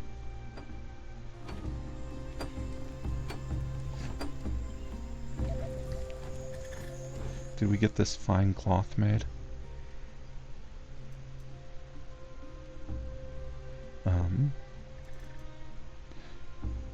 Well, we ran out of cotton, but we do have yarn. Make fine cloth.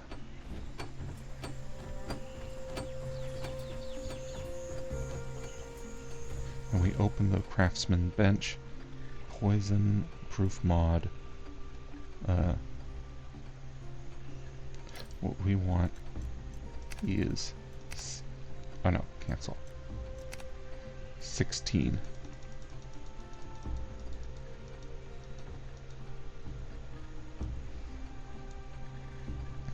Okay, and then we could do damage mods.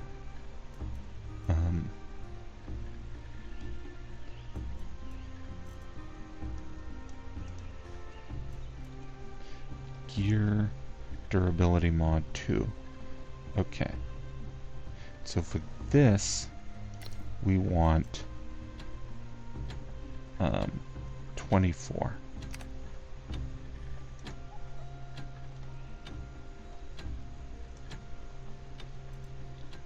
Then go to the armorer's table.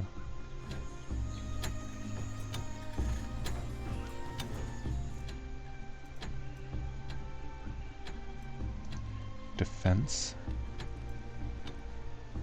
Copper wire.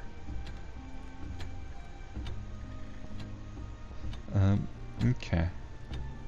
So we want 16 of these. We need 160 copper wire.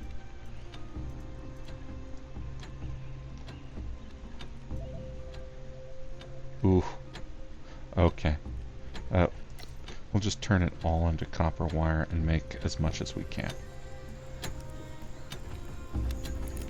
Although she's still brewing copper. So we'll see how that turns out.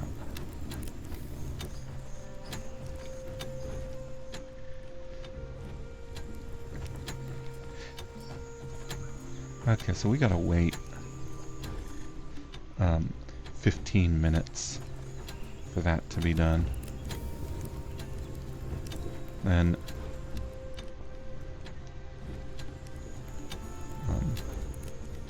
another 15 minutes for the copper wire. Probably a similar amount of time for the other stuff that we're waiting for. Let me get this brewing stand set up.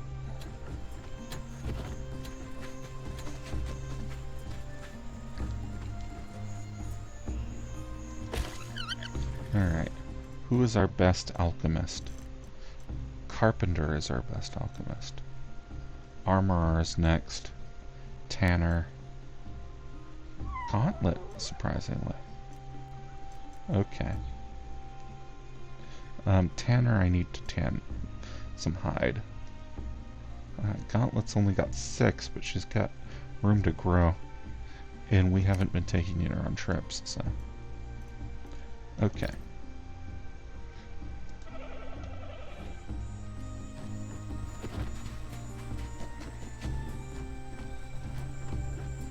Where's our grinder? We gotta get on grinder.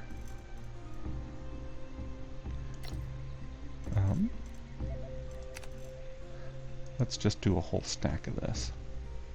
300. Oh, this is alchemy as well.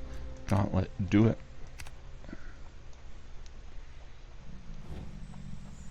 Alright. So that's an hour and 10. God. We only need 10 of these, so just do 10. There.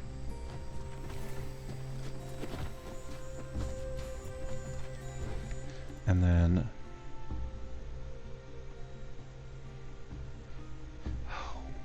we need more acid. Sulfur powder, tomato, guava, pineapple, grape. Okay. Craft 5 of those. And then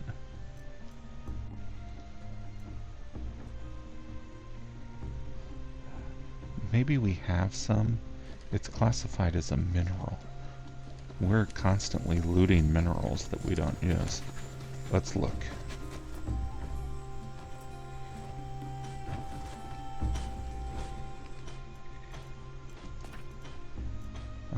See, we got all that mineral oil.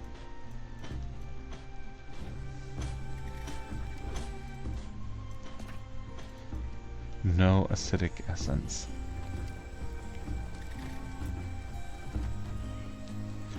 Let's look and see what our seed inventory is like.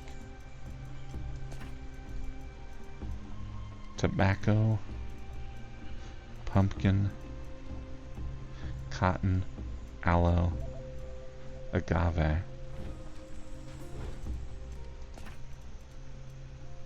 Tomato.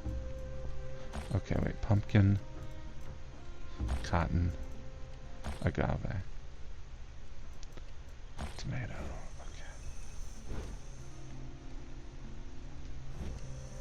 And then seeds here. Cotton. Okay. So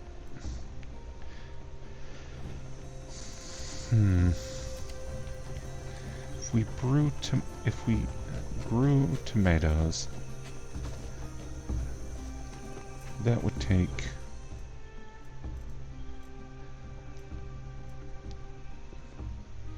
oh wait, we have 3 here.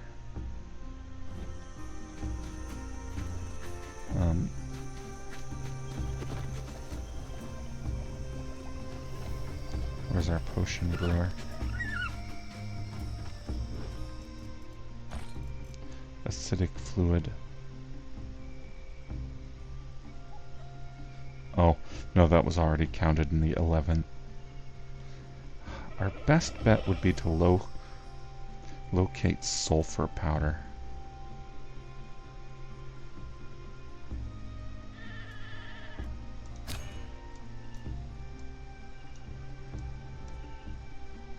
I think.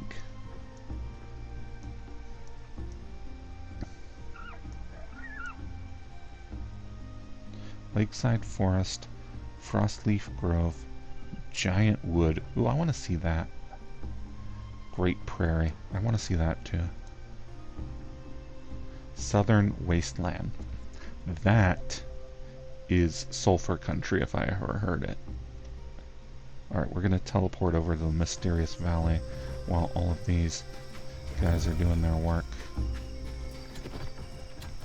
And I don't know. Do I have a spare farmland? No.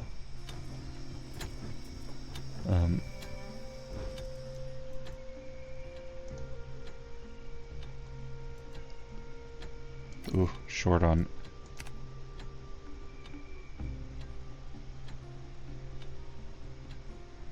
I'm gonna cancel those stone bricks.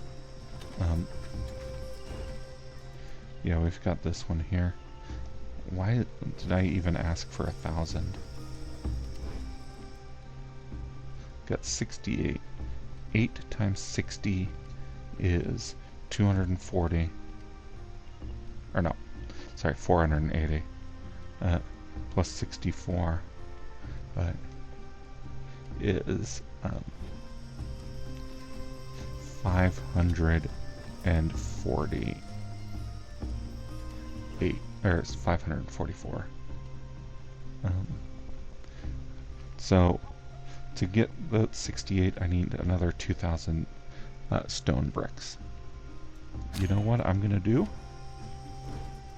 I'm just gonna go with the foundations we have.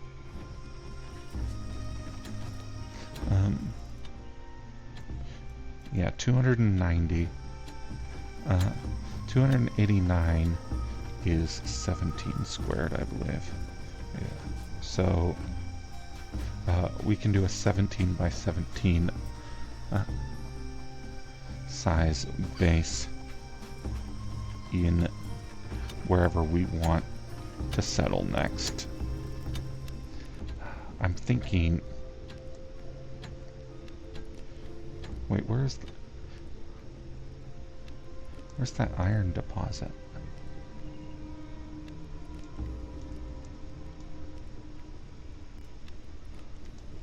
Oh, I didn't trigger it. But I'm thinking like right here as a potential base. I don't know. Is there aloe nearby? No. Mushrooms. Herbs. Oh, there's phosphate ore.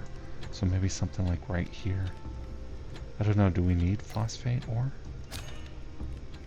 Presumably for something. Coal ore. I know we saw a coal mine.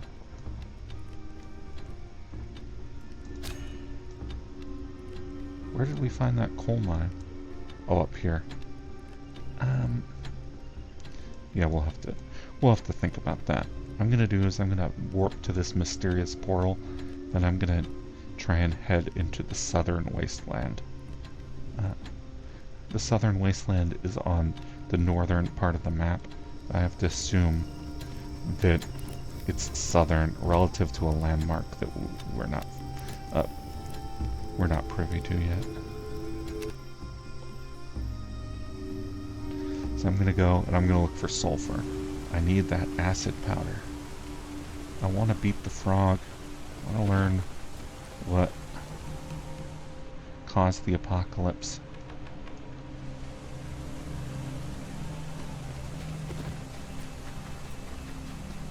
It was these South Americans insisting on calling us United Statesians.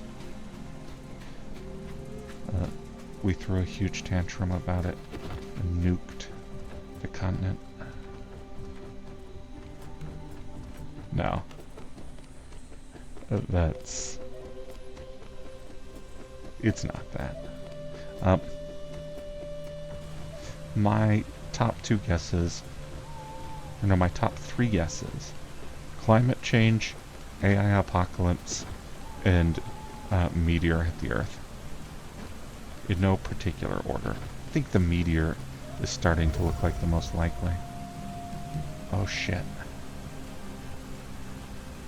I don't have what it takes to take on that horned eagle by myself. Let's see if we can sneak past it.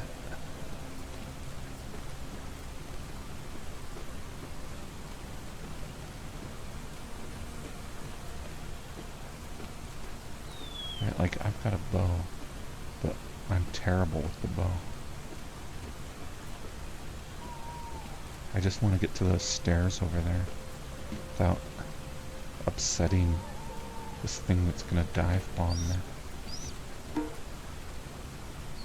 No, that's not necessary, Mr. Eagle.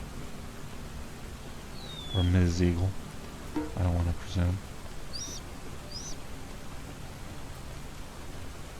Maybe if I just made a dash for it. Okay, so I got three choices here. I can try to stealth past, which doesn't look like it's gonna work because there's a cliff there, and I can't stealth over the cliff. Right, like,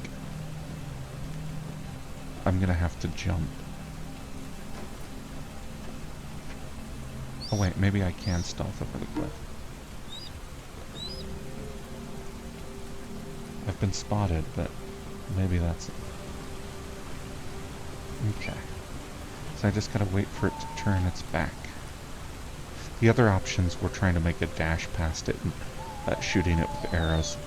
See, I don't think shooting it with arrows would have worked.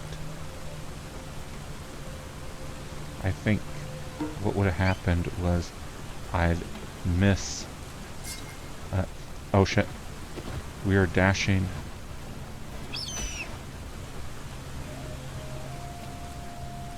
Oh, that eagle broke my necklace.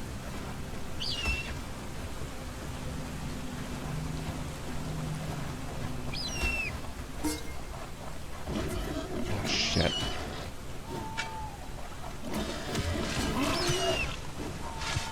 Maybe if I flail around with my sword enough. Wait, I'm gonna transform.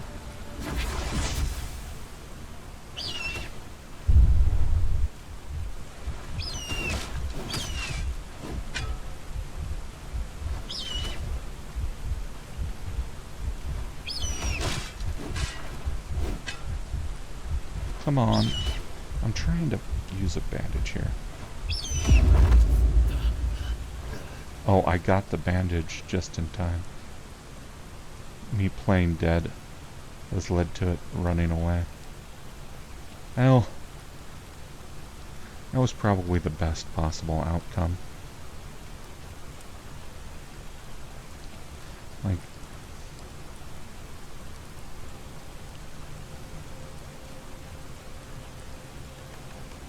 I'm gonna sit here and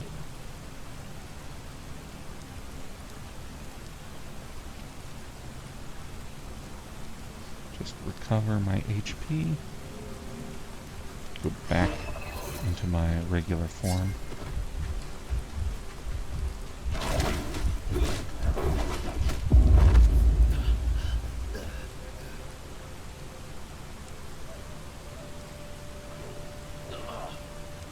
So that was humiliating.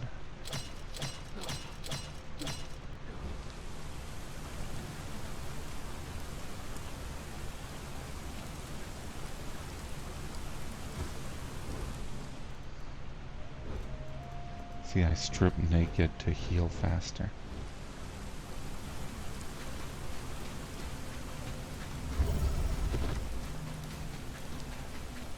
Alright.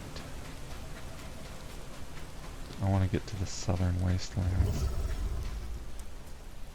Oh, see, a level 16 boar. Something that's appropriate to my level. No, not even appropriate to my level. Under level compared to me. Something I can bully. And I think I'm going to have to because I want to go. Oh, I'm going the exact wrong way. Wait, how did I wind up on this side of the lake?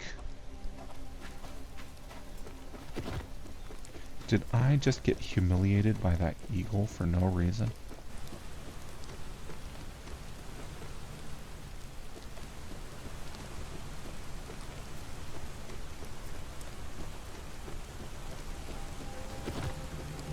Not even paying attention to where I'm going.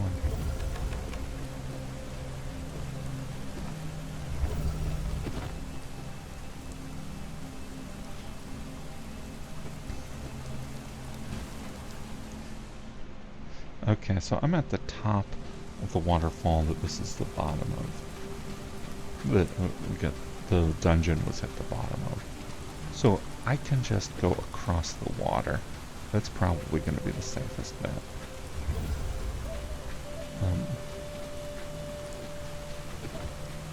I'm past the eagle now, so...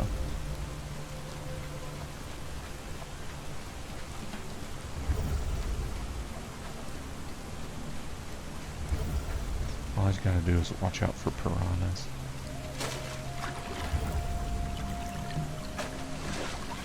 Oh wait, I think the dungeon is over there too. was wrong about which waterfall I was at the top of. There's more. Always more. No. Presumably this river has a source. Just off the east edge of the map. Oh, I can't see what I'm doing.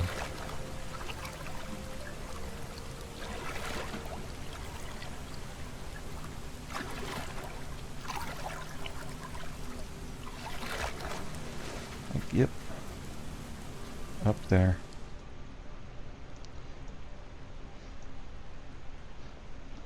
I wonder if I could get up there.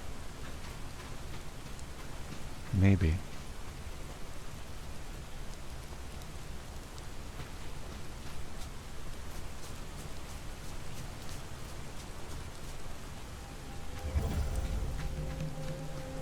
Alright, we gotta keep an eye out for dangerous wildlife.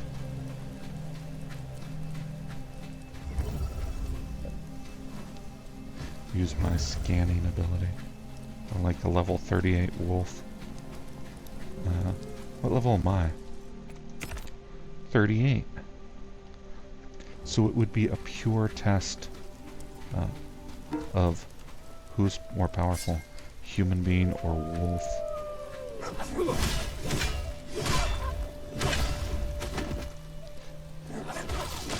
Oh, it's always the wolf you don't see coming.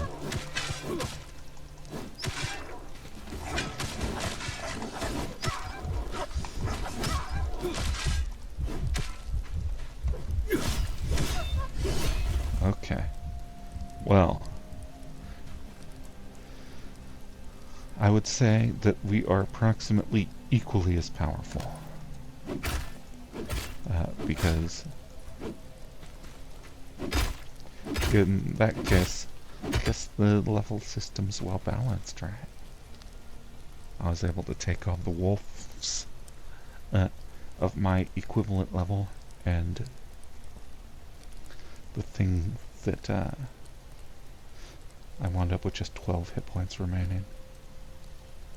Also means that I am almost certain that this southern wasteland is going to be too high level for me. Like, if I'm just at the entrance of this, and the first wolf that I find almost kills me, what more is there to find in here? Like, I'm supposed to take on an entire encampment by myself.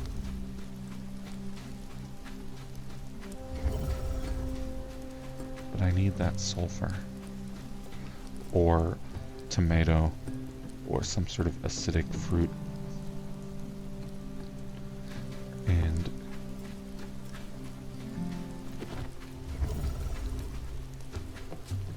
oh, a bison. That's cool. Hello. You're a little south. Now I gotta look at the range of the bison. Pause. Alright, I'm gonna be right back. Alright, according to a map that I found online, bison did extend into northern Mexico, but not by like a lot. So we're looking at a Venn diagram of bison, capybara, and turkey, and the only possible place this could be is the Rio Grande. And even then, that would require capybara to be considerably north of where they usually are. So this right here, Gulf of Mexico. I guess the bison could go further south.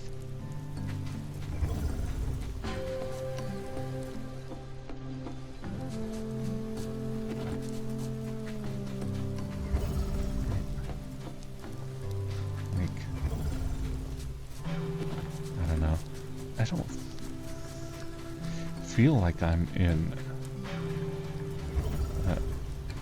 northern Mexico slash southern Texas, or as history calls it, Mexico.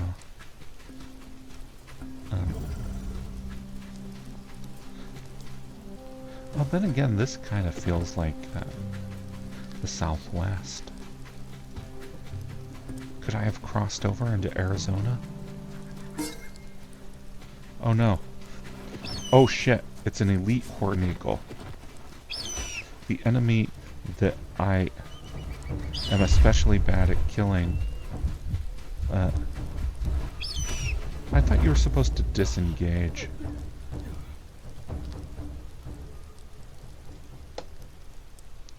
In an elite version.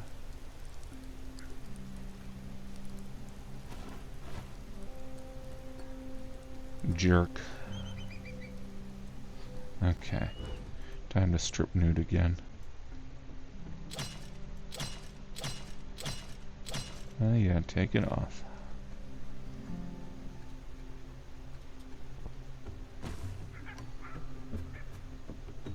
Oh, there's that elite horned eagle. Just hovering smugly.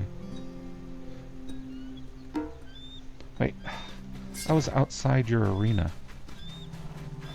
This invisible radiation can kill without a sound. Oh, we're taking radiation.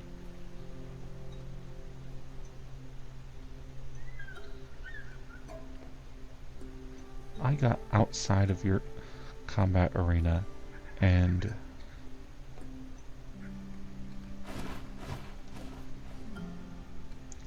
oh, the possibility of a nuclear war is not something I'd considered previously. But could it be that it was a nuclear war and it's just they mistook the bombs for a meteor in the records? Ooh, an ostrich.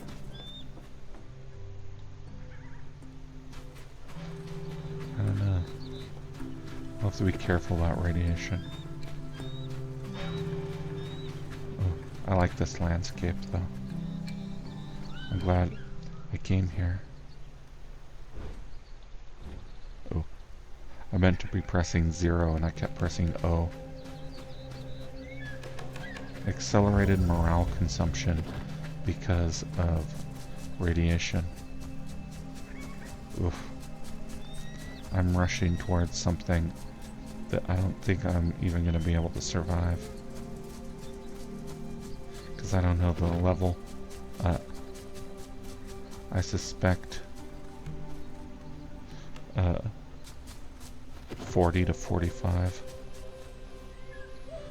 I think I'm underleveled for this location.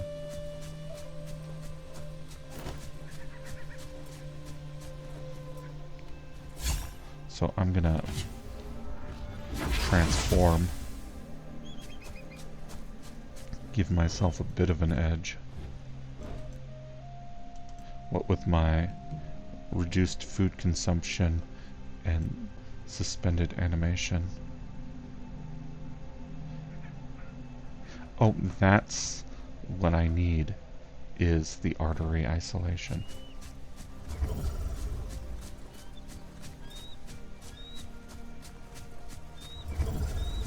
So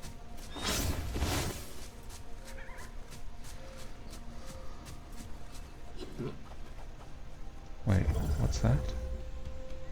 A wasteland wolf following a pronghorn. Oh, we just witnessed some nature there. Ooh, open skies. I love it. What's trailing me? Wasteland wolf. You know, it's not necessary to do this, Wasteland wolf.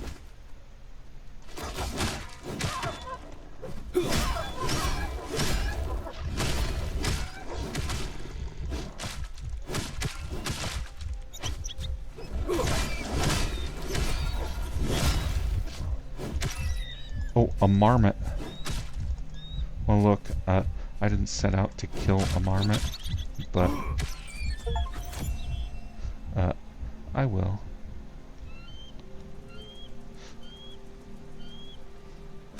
I'm willing to kill a marmot to survive.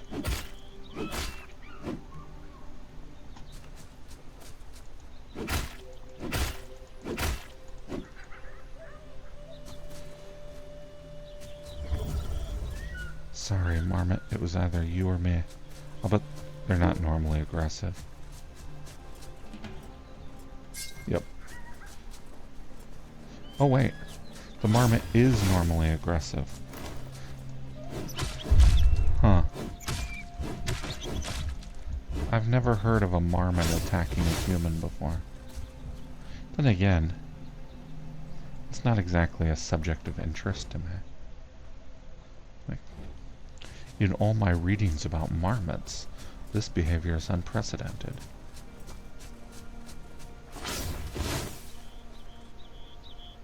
Oh, is that another thing I'm going to have to do online research about? The relative aggressiveness of marmots. How many marmots have attacked humans? Okay.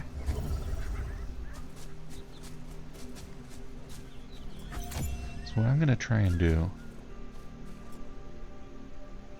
is nothing. They're too strong. Look at that. One of these guys is a level 50, it looks like. Understandable, have a nice day. What I'm going to try and do is discern the location of the regional teleporter on my own, and then go there and teleport back home.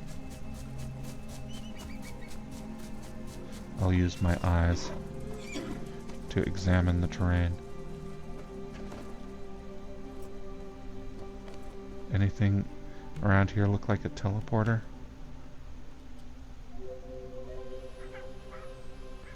There's something in the distance over there that looks like a pyramid. Pyramids usually have teleporters near them. But I don't know how far away it is.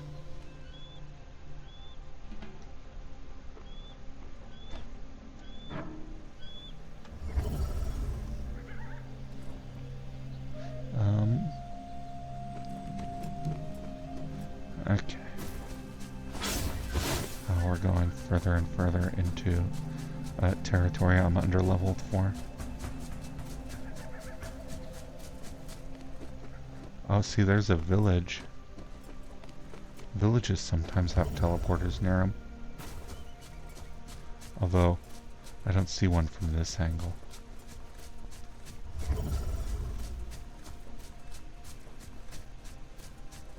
Honestly, the morale penalty is starting to get to me.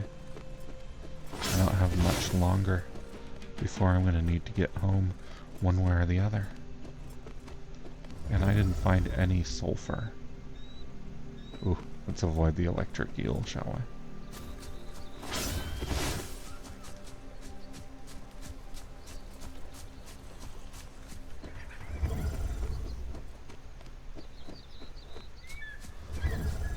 Like, I'm not seeing any sort of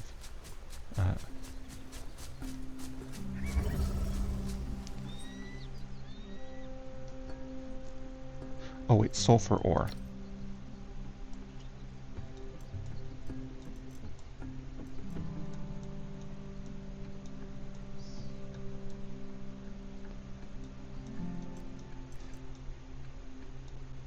Oh. You know what? This is probably one of those situations where you need to have the map uncovered for that. Like, it probably won't reveal sulfur ore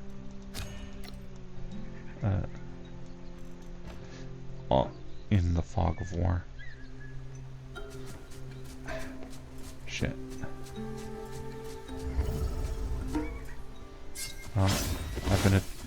I've attracted the attention of wolves. I don't think I'm going to be able to outrun them though.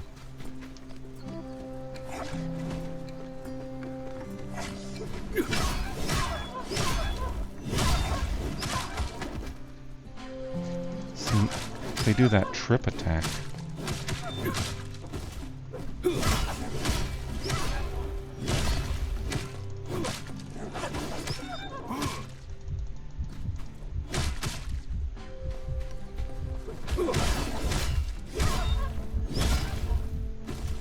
There we go. I can keep fighting wolves as long as I'm willing to accept that I'm gonna lose most of my HP doing so.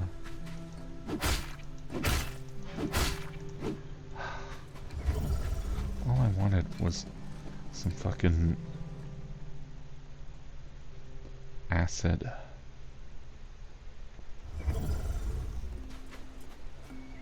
Okay.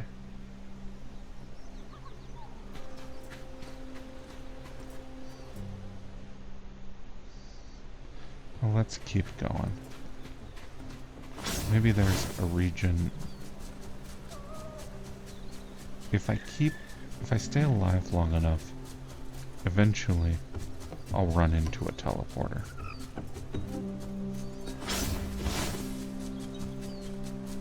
Like, just be able to stumble upon one to avoid those wolves.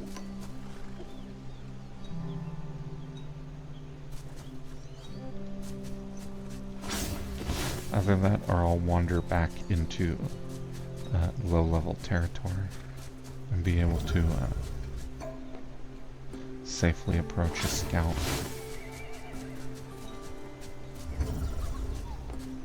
Okay, bison level 40. Bison level 45. I saw an eagle over there. I don't want to tangle with that.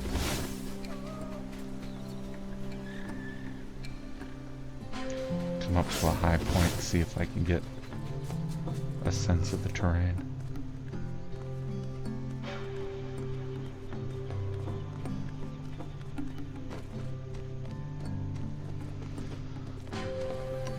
I think I'm going the wrong way.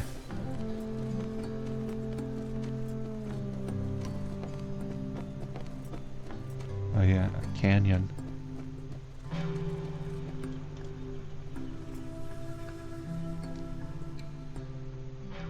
Ooh, okay. So only slightly the wrong way. I am vaguely back into familiar territory. This canyon.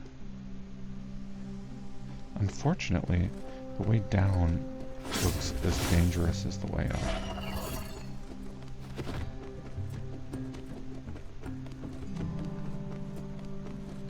So, on the other hand, at least I'm past alligator territory. Okay, and I definitely see a pyramid. Oh, there. There's a teleporter in unexplored territory. So all I have to do is find some way down.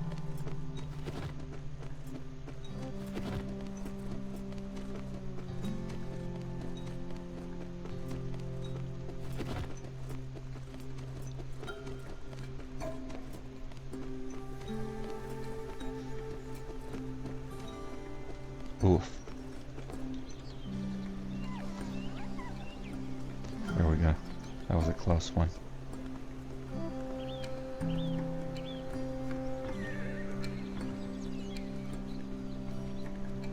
Well, the climbing stamina lasts for a lot longer than I thought it would.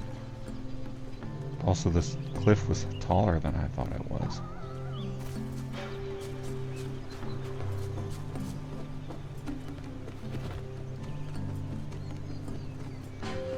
How much farther down do I have to go?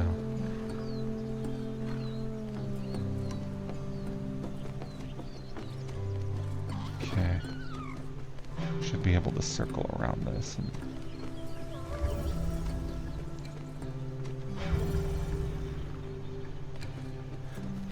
I don't know what I'm gonna do for that acid. I think what I'll do is I'll go for this camp here. look and see if I can find their farms. And maybe they've got tomato or one of the other substances that produces acid. Ooh, I'm being trailed by something probably dangerous.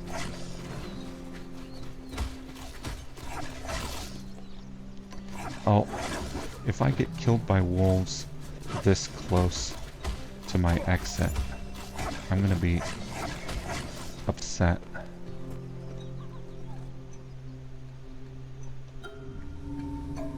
Okay, here.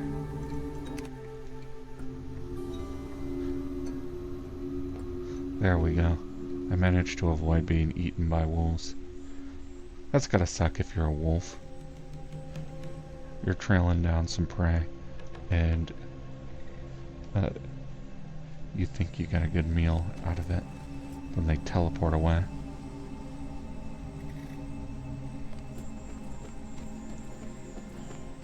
Oof. My morale is hurting. I gotta get back to base soon. But I can't have nothing to show for this excursion.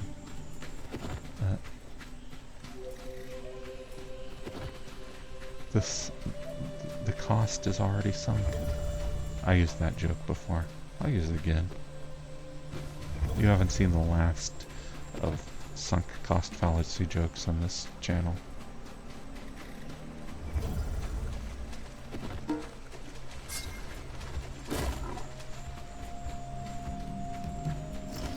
Oh, wait. I need thick hides, so... Sorry, Gator. You're going down. Oh, that's something I forgot to do. I forgot to process gator carcasses into alligator skins to be processed into thick hides to make the bronze gloves. And I'm gonna come to regret that because that's gonna be like, that could have been done by now.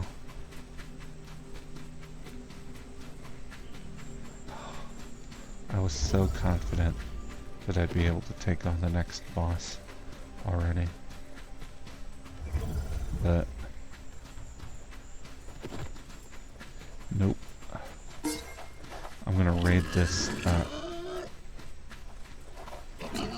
this camp or this barracks for potentially tomatoes, and if I find some, we'll see. But if I don't find any, that's just gonna be the end of the episode. Like, I need that acid in order to take on the next boss. And if I can't find it, I'm gonna be quite peeved. No, I'll just temporarily sulk, give up, come back next week, hopefully revitalized with an optimistic new look on life. But in the absence of that possibility,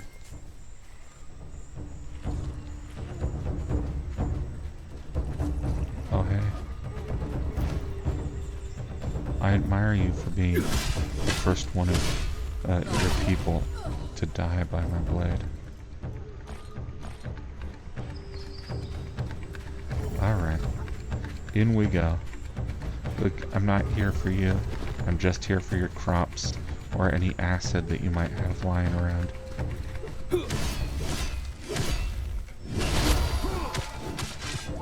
And I'm aware that this is a war crime. That, like I promise you, I'm not using starvation as a weapon of war. I'm just raiding your crops with an indifference as to whether or not you starve.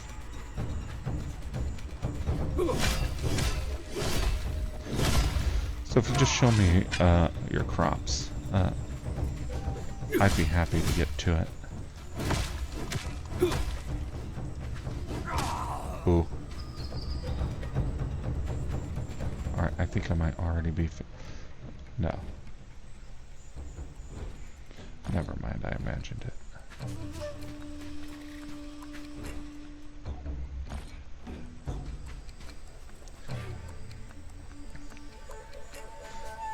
I know they're usually on the outside of your walls.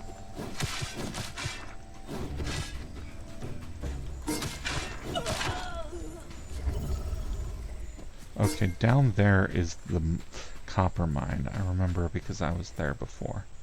So no crops there. I think I'm gonna have to go through the camp. Did you wall off your crops?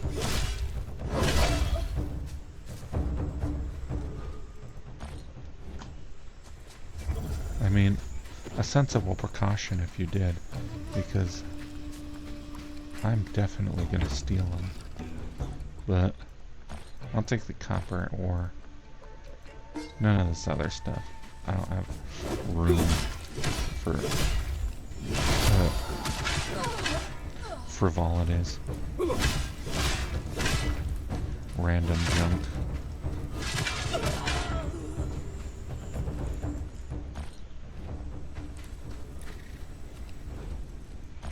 I'm here on a specific mission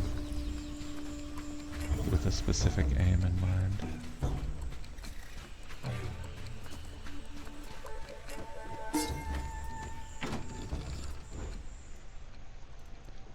I'll take the bronze arrow though.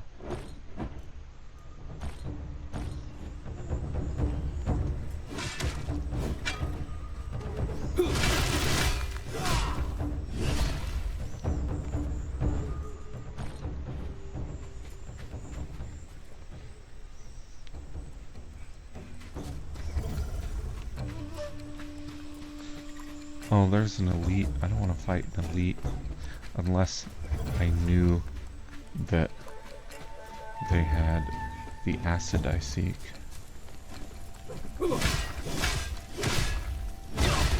Although, at this point, I'm not feeling optimistic about acid acquisition.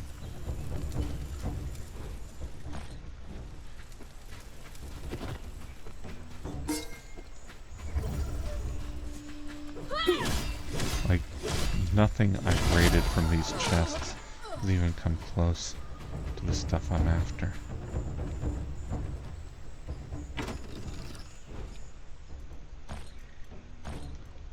Like, I think these guys just make their living through minerals and perhaps trade for the crops that they need.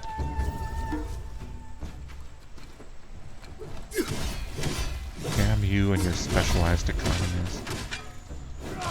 Your sophisticated trade routes. You're so interesting anthropologically.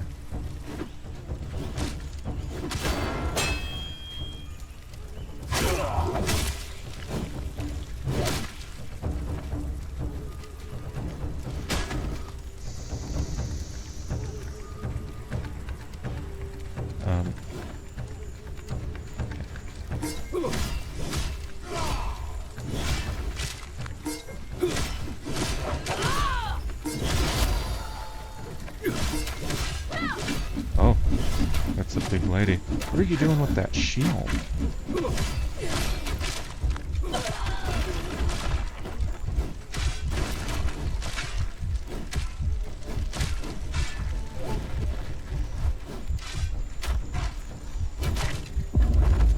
Oof, I pushed it too far. I managed to get the elite down, and that made me arrogant.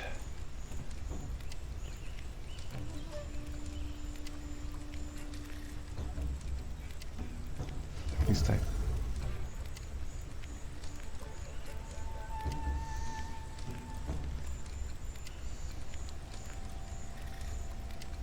If I wasn't so tired, you'd have never been able to beat me.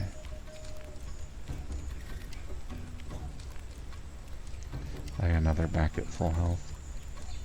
They're only level 11. Ugh. Perhaps my most humiliating defeat yet.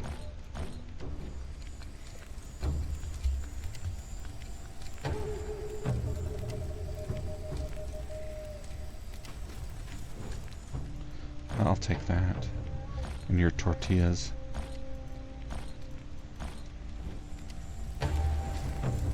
Alright, I think we're definitely in Mexico.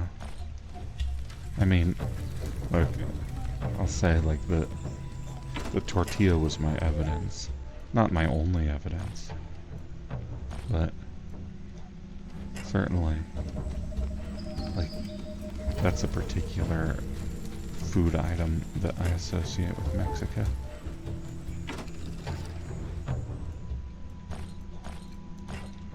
But, like, I wouldn't... Oh, I gotta stop digging. It's like, oh.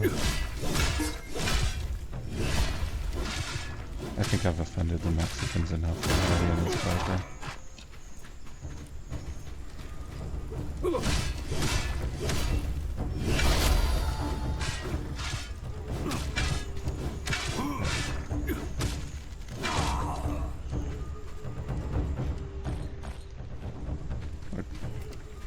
I have nothing but respect for the people of Mexico.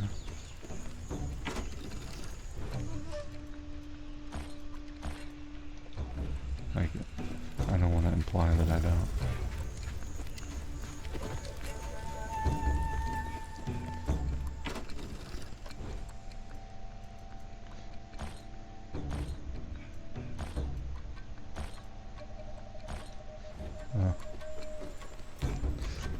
None of these things are even close to what I came for.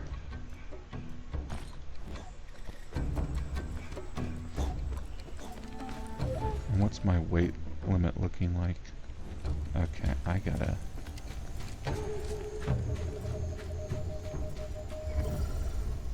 Okay, so there's the tribe elder, and the priest. Oh, and looks like he's in the middle of sacrificing somebody. Man, if I were a hero, I'd go up there and liberate these people.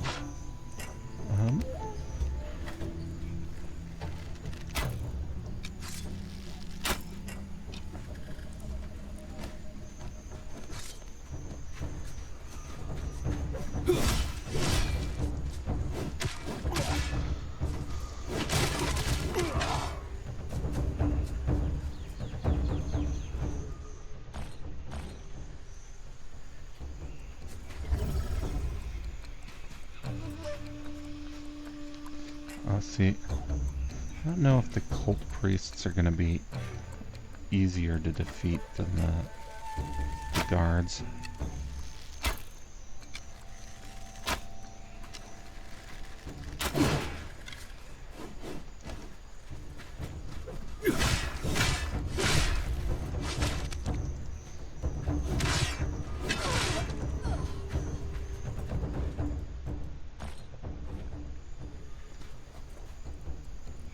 Alright, I'm gonna take on the leader, but only because I think that you might have some acid on you. Oof. His ranged weapon was much more effective than mine.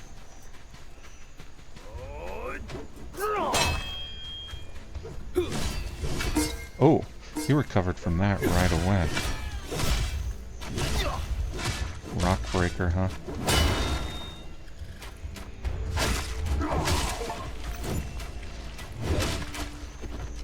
Okay. I came for one reason and one reason only. Tomatoes. If you just gave me tomatoes, I'd be gone.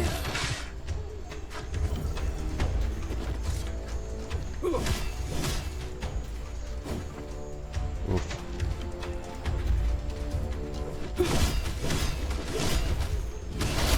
Oh, I'm losing my armor.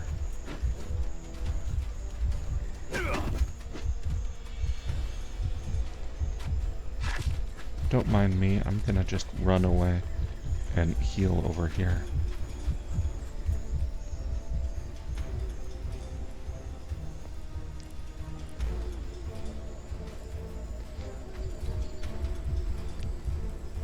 Yeah, my morale is as low as it gets.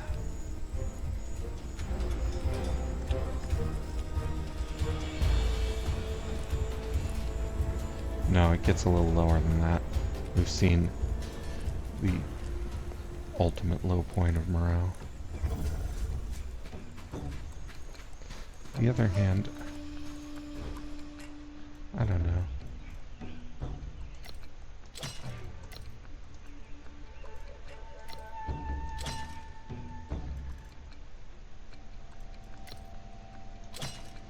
I mean, I guess I'm gonna wear that. I'm gonna take that.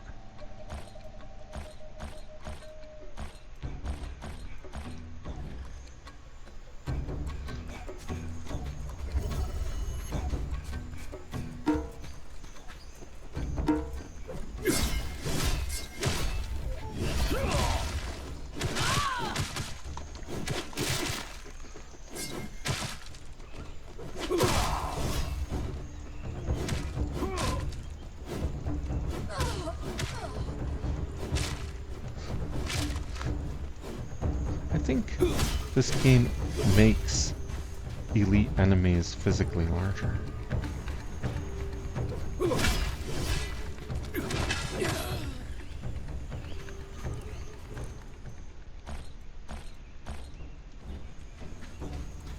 Alright. You got any tomatoes in here? Nope. Oh, I'll have plenty of thick hide to bring back though.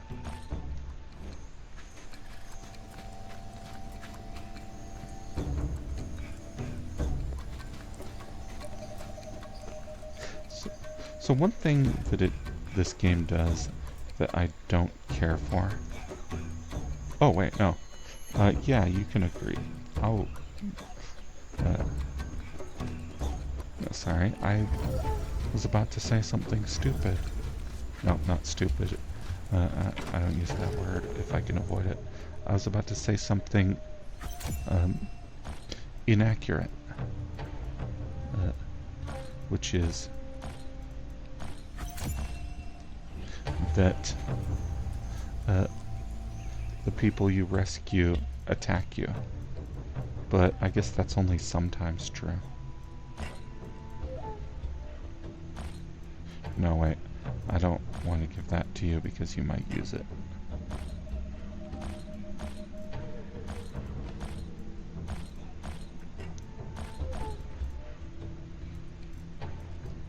Okay.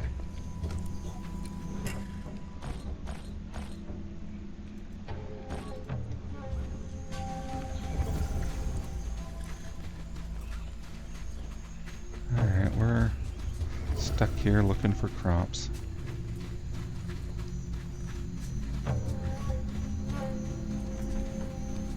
Ugh.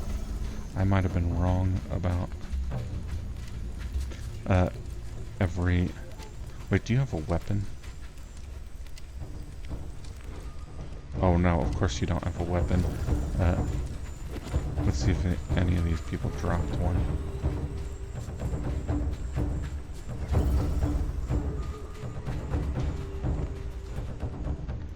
A bow? No. Oh,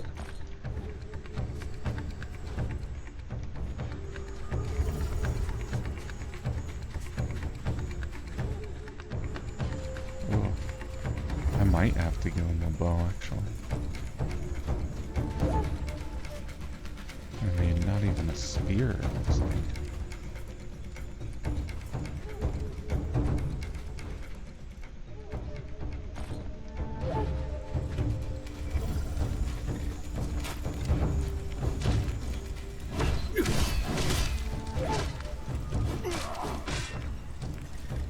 Okay.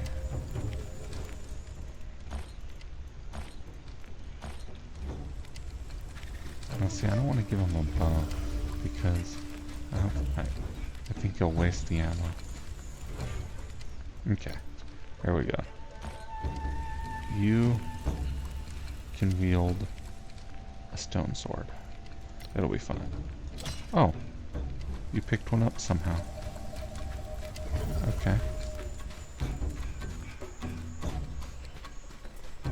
But no, a lot of the captives you release will just immediately turn on you.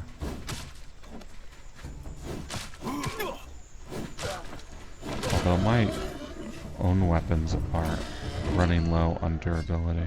I'd better pick up something for myself.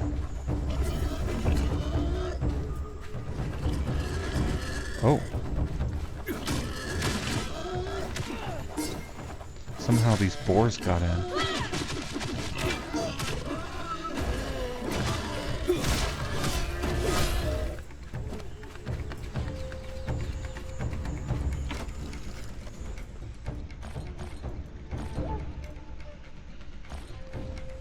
Well, good news is we won't have to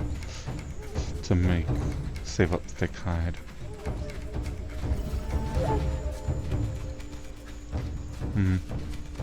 Okay, no crops over here. Oh,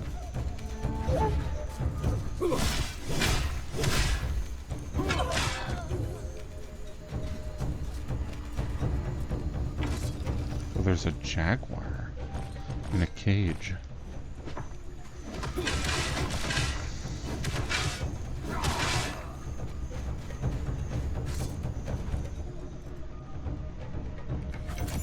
Ooh, we're learning crafting recipes left and right. You got any crops up here? No? Okay.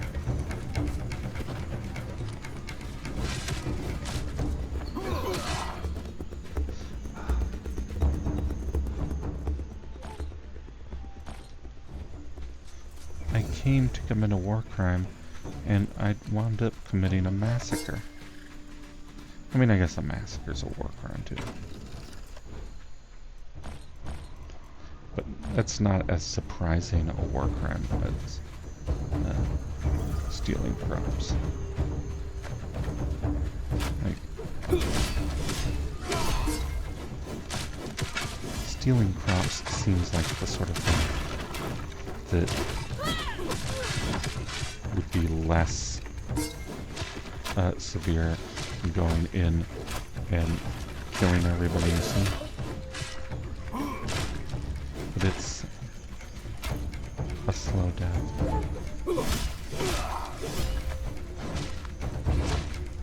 From starvation.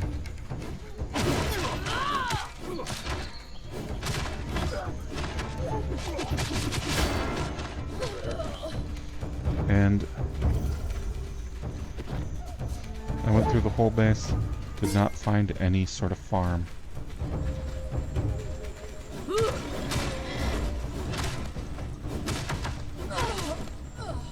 Well, shit. I didn't find any sulfur, I didn't find any tomatoes, or papaya, or any of that stuff.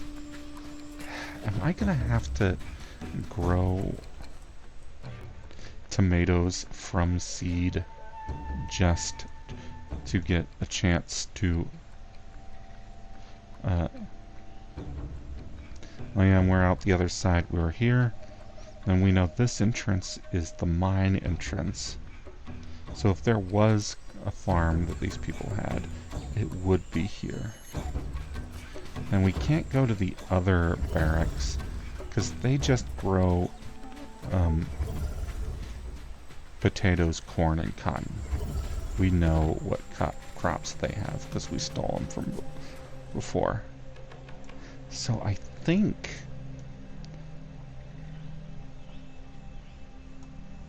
that means that we have to come... Oh wait, what do I have? Sulfur. There. Well, crud. So I come from the mysterious portal, or no, the hill portal, and then head west. Oh, this video is already more than 3 hours long. I'm gonna have to cut it again, aren't I? I don't know. And I gotta go back to base. Restore my health. Give this guy a new job. What's your deal? What are your stats? You're level 12. Do you have any good proficiencies? No. You are completely mediocre in every regard. What are your traits? Quick reload. So you're basically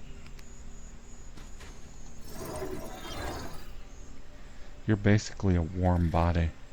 Well, I got a use for you, so it's fine.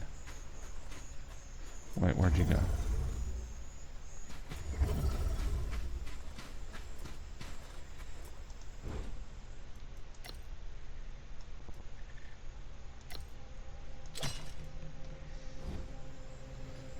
Alright, follow me. The advantage of a warm body is that we're not wasting your potential putting you on any job. So we'll just put you on scut work.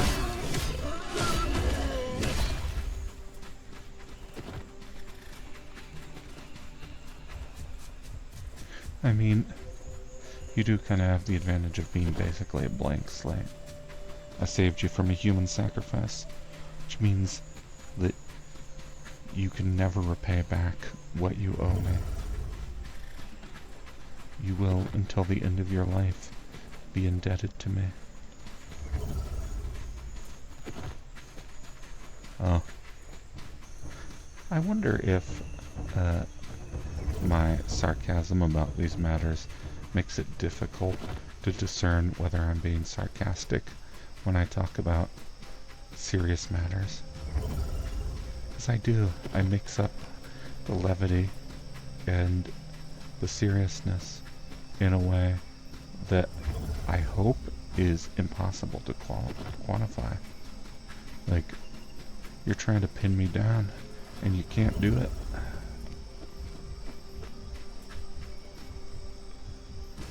It's entirely intentional. But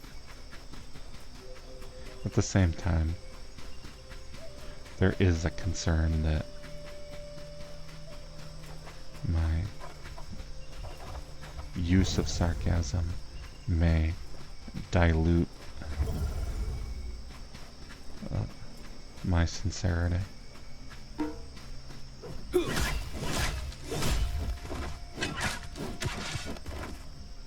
How can you tell when I'm being sincere if I'm willing to use the affect of sincerity as the punchline of a joke? Or the setup of a joke, I don't know.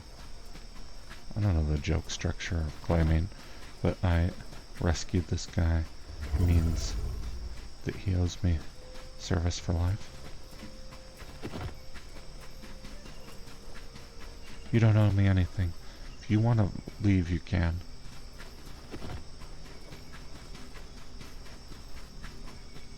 Like, why am I even talking about him as if he's a him and not an it? Like, you're just a piece in some larger game.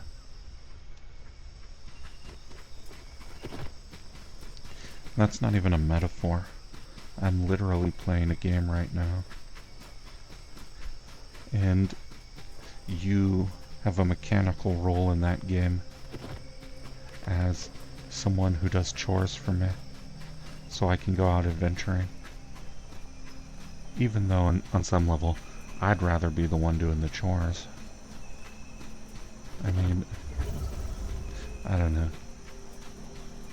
There's accusations in online reviews that they make the chores particularly tedious as a way of incentivizing you to engage with the the automation system. And I think there's some justice to that. Oops, accidentally picked up a rock I didn't need.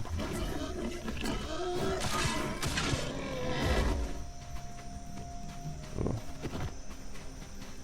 Okay, my low morale's really starting to hit home. It's alright, we'll hop into the machine and teleport right back to base. Eat some roast pumpkin and skewered lotus.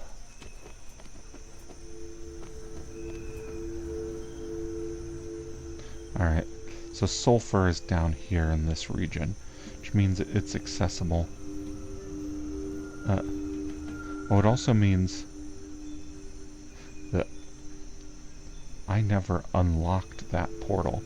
So, next time, I'm going to warp here, go unlock this portal, get the sulfur, make the acid, fight the boss. It's all starting to come together. We got a plan.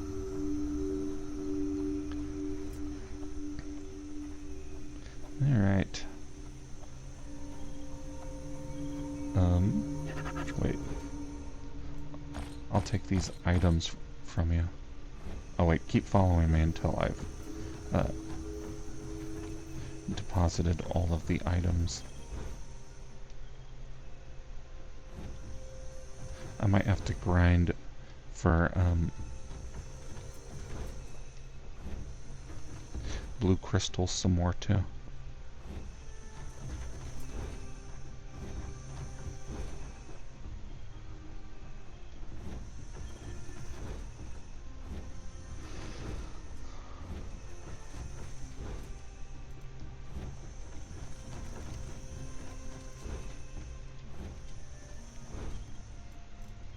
Wait, what do I have left in my inventory? Okay, just miscellaneous stuff.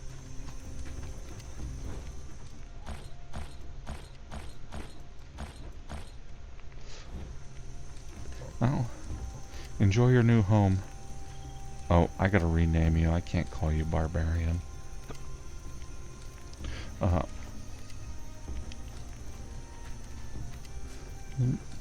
Let's see. What's your role?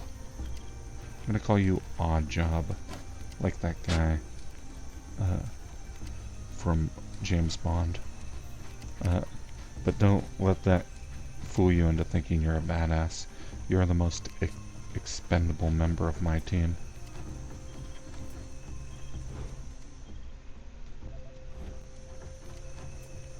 Like, wait, what does this count as? A tool? Huh.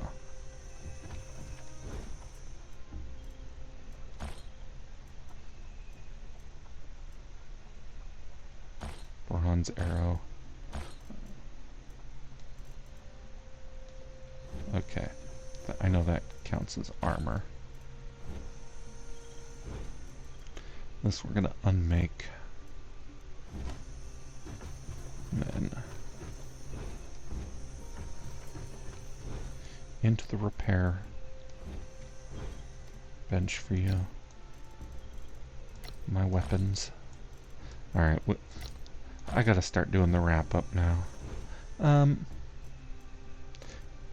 Well, this has been another episode of Completely Normal Gaming. I hope you've had a completely normal time. Maybe you've confronted some things that you'd rather not think about. Maybe you've had a personal revelation about your relationship to ambition. Oh, see, we can make premium bandages from aloe juice, or refined bandages from aloe essence. So we want refined bandages. Oh, but no, they use fine cloth. There's premium bandages, just use linen. Let's make 100 of these.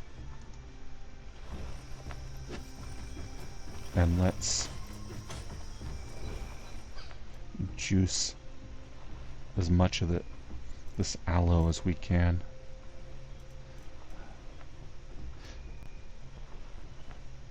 Okay, wait. We've got 19 papaya. Does papaya turn into acid?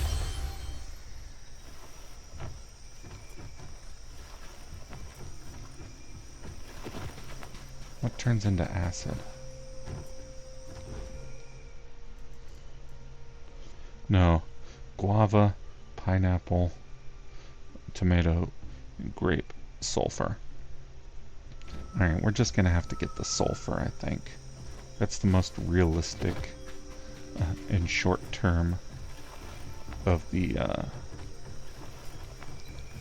possible stuff. But do we have the aloe essence? It would be a medicine. Yes, 5 aloe essence, blood activating cream, which means we just need the acid. And that's gonna have to come in next time. But the bronze gloves is just waiting on the thick leather. And it looks like all of the gear mods that we made are already in place. Oh wait, no, I want to look at that. 16 poison proof, 34 gear durability.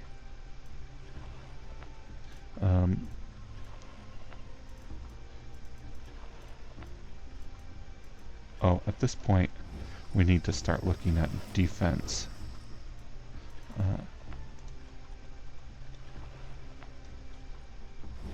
Okay, armor. Defense mod. Yeah. Okay. Wait, what?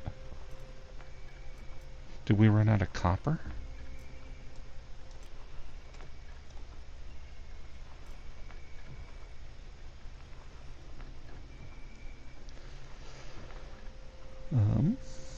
Okay.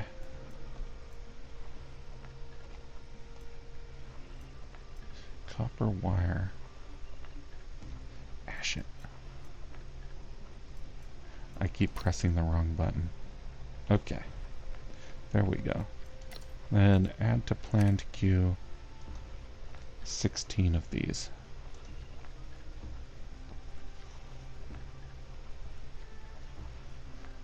Alright, yeah, the only thing we're missing is copper wire. And the copper wire we're building will be enough for 15, it looks like.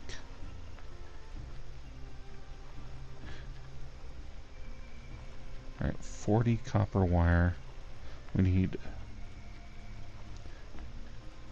No, that'll be enough for 12.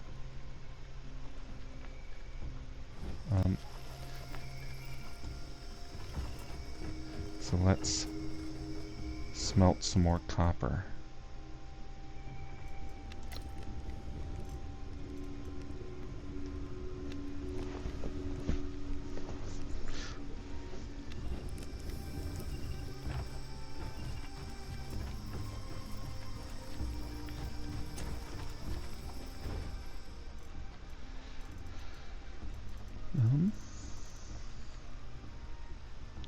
Can I change that to... no.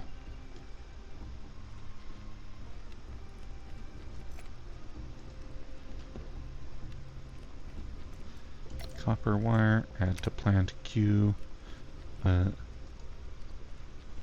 50. No, wait.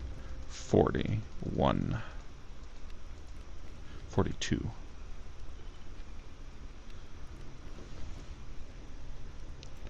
Okay.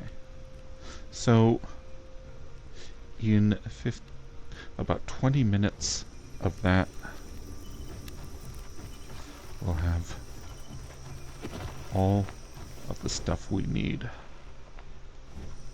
In Gauntlet, I hope you enjoy your new life, juicing aloe.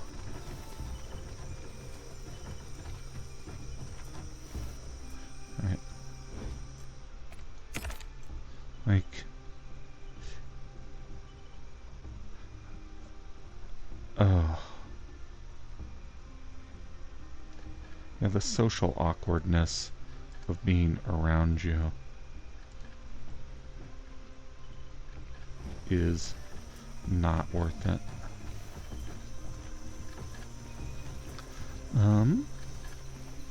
Okay. So we've got a plan for next time. And that involves going to this territory after activating this mysterious portal. So teleport there, go there, mine there, come back, make acid, use the acid to fight the boss with our souped out gear, because we're going to put defense mod, poison resist, and durability on our 4 sets of completely brand spanking new bronze gear. 1 for me, 1 for each of my 3 followers, and then I believe in terms of weapons, I've got a great sword.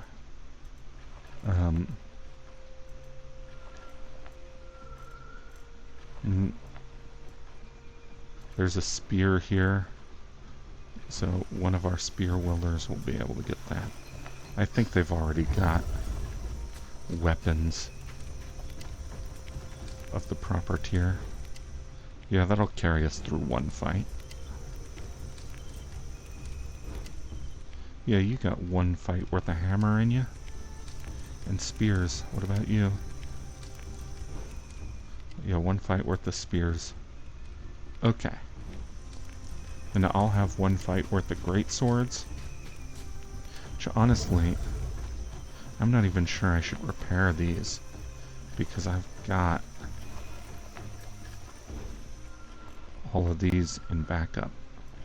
So I've got the 2 great swords. And I'm gonna put these. Oh no, I already repaired them. Never mind.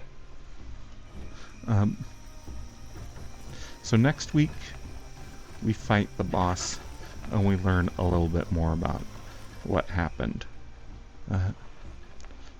Atomic bomb, climate change, AI apocalypse, meteor hitting the Earth, or some combination of the above.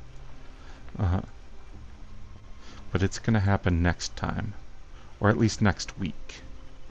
At some point. We are so close. Almost all of our preparations are complete. You know, there...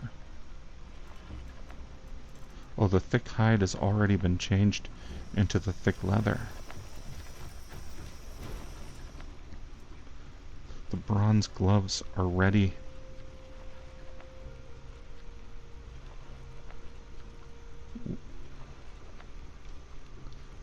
Ooh. It's happening. Our bronze tier gear is going to be ready in just a few minutes. So excited. I hope you find something to be equally as excited about in the upcoming week. Until then, this has been another episode of Completely Normal Gaming. I've been your completely normal host, John Fraser, and I hope you have a lovely week.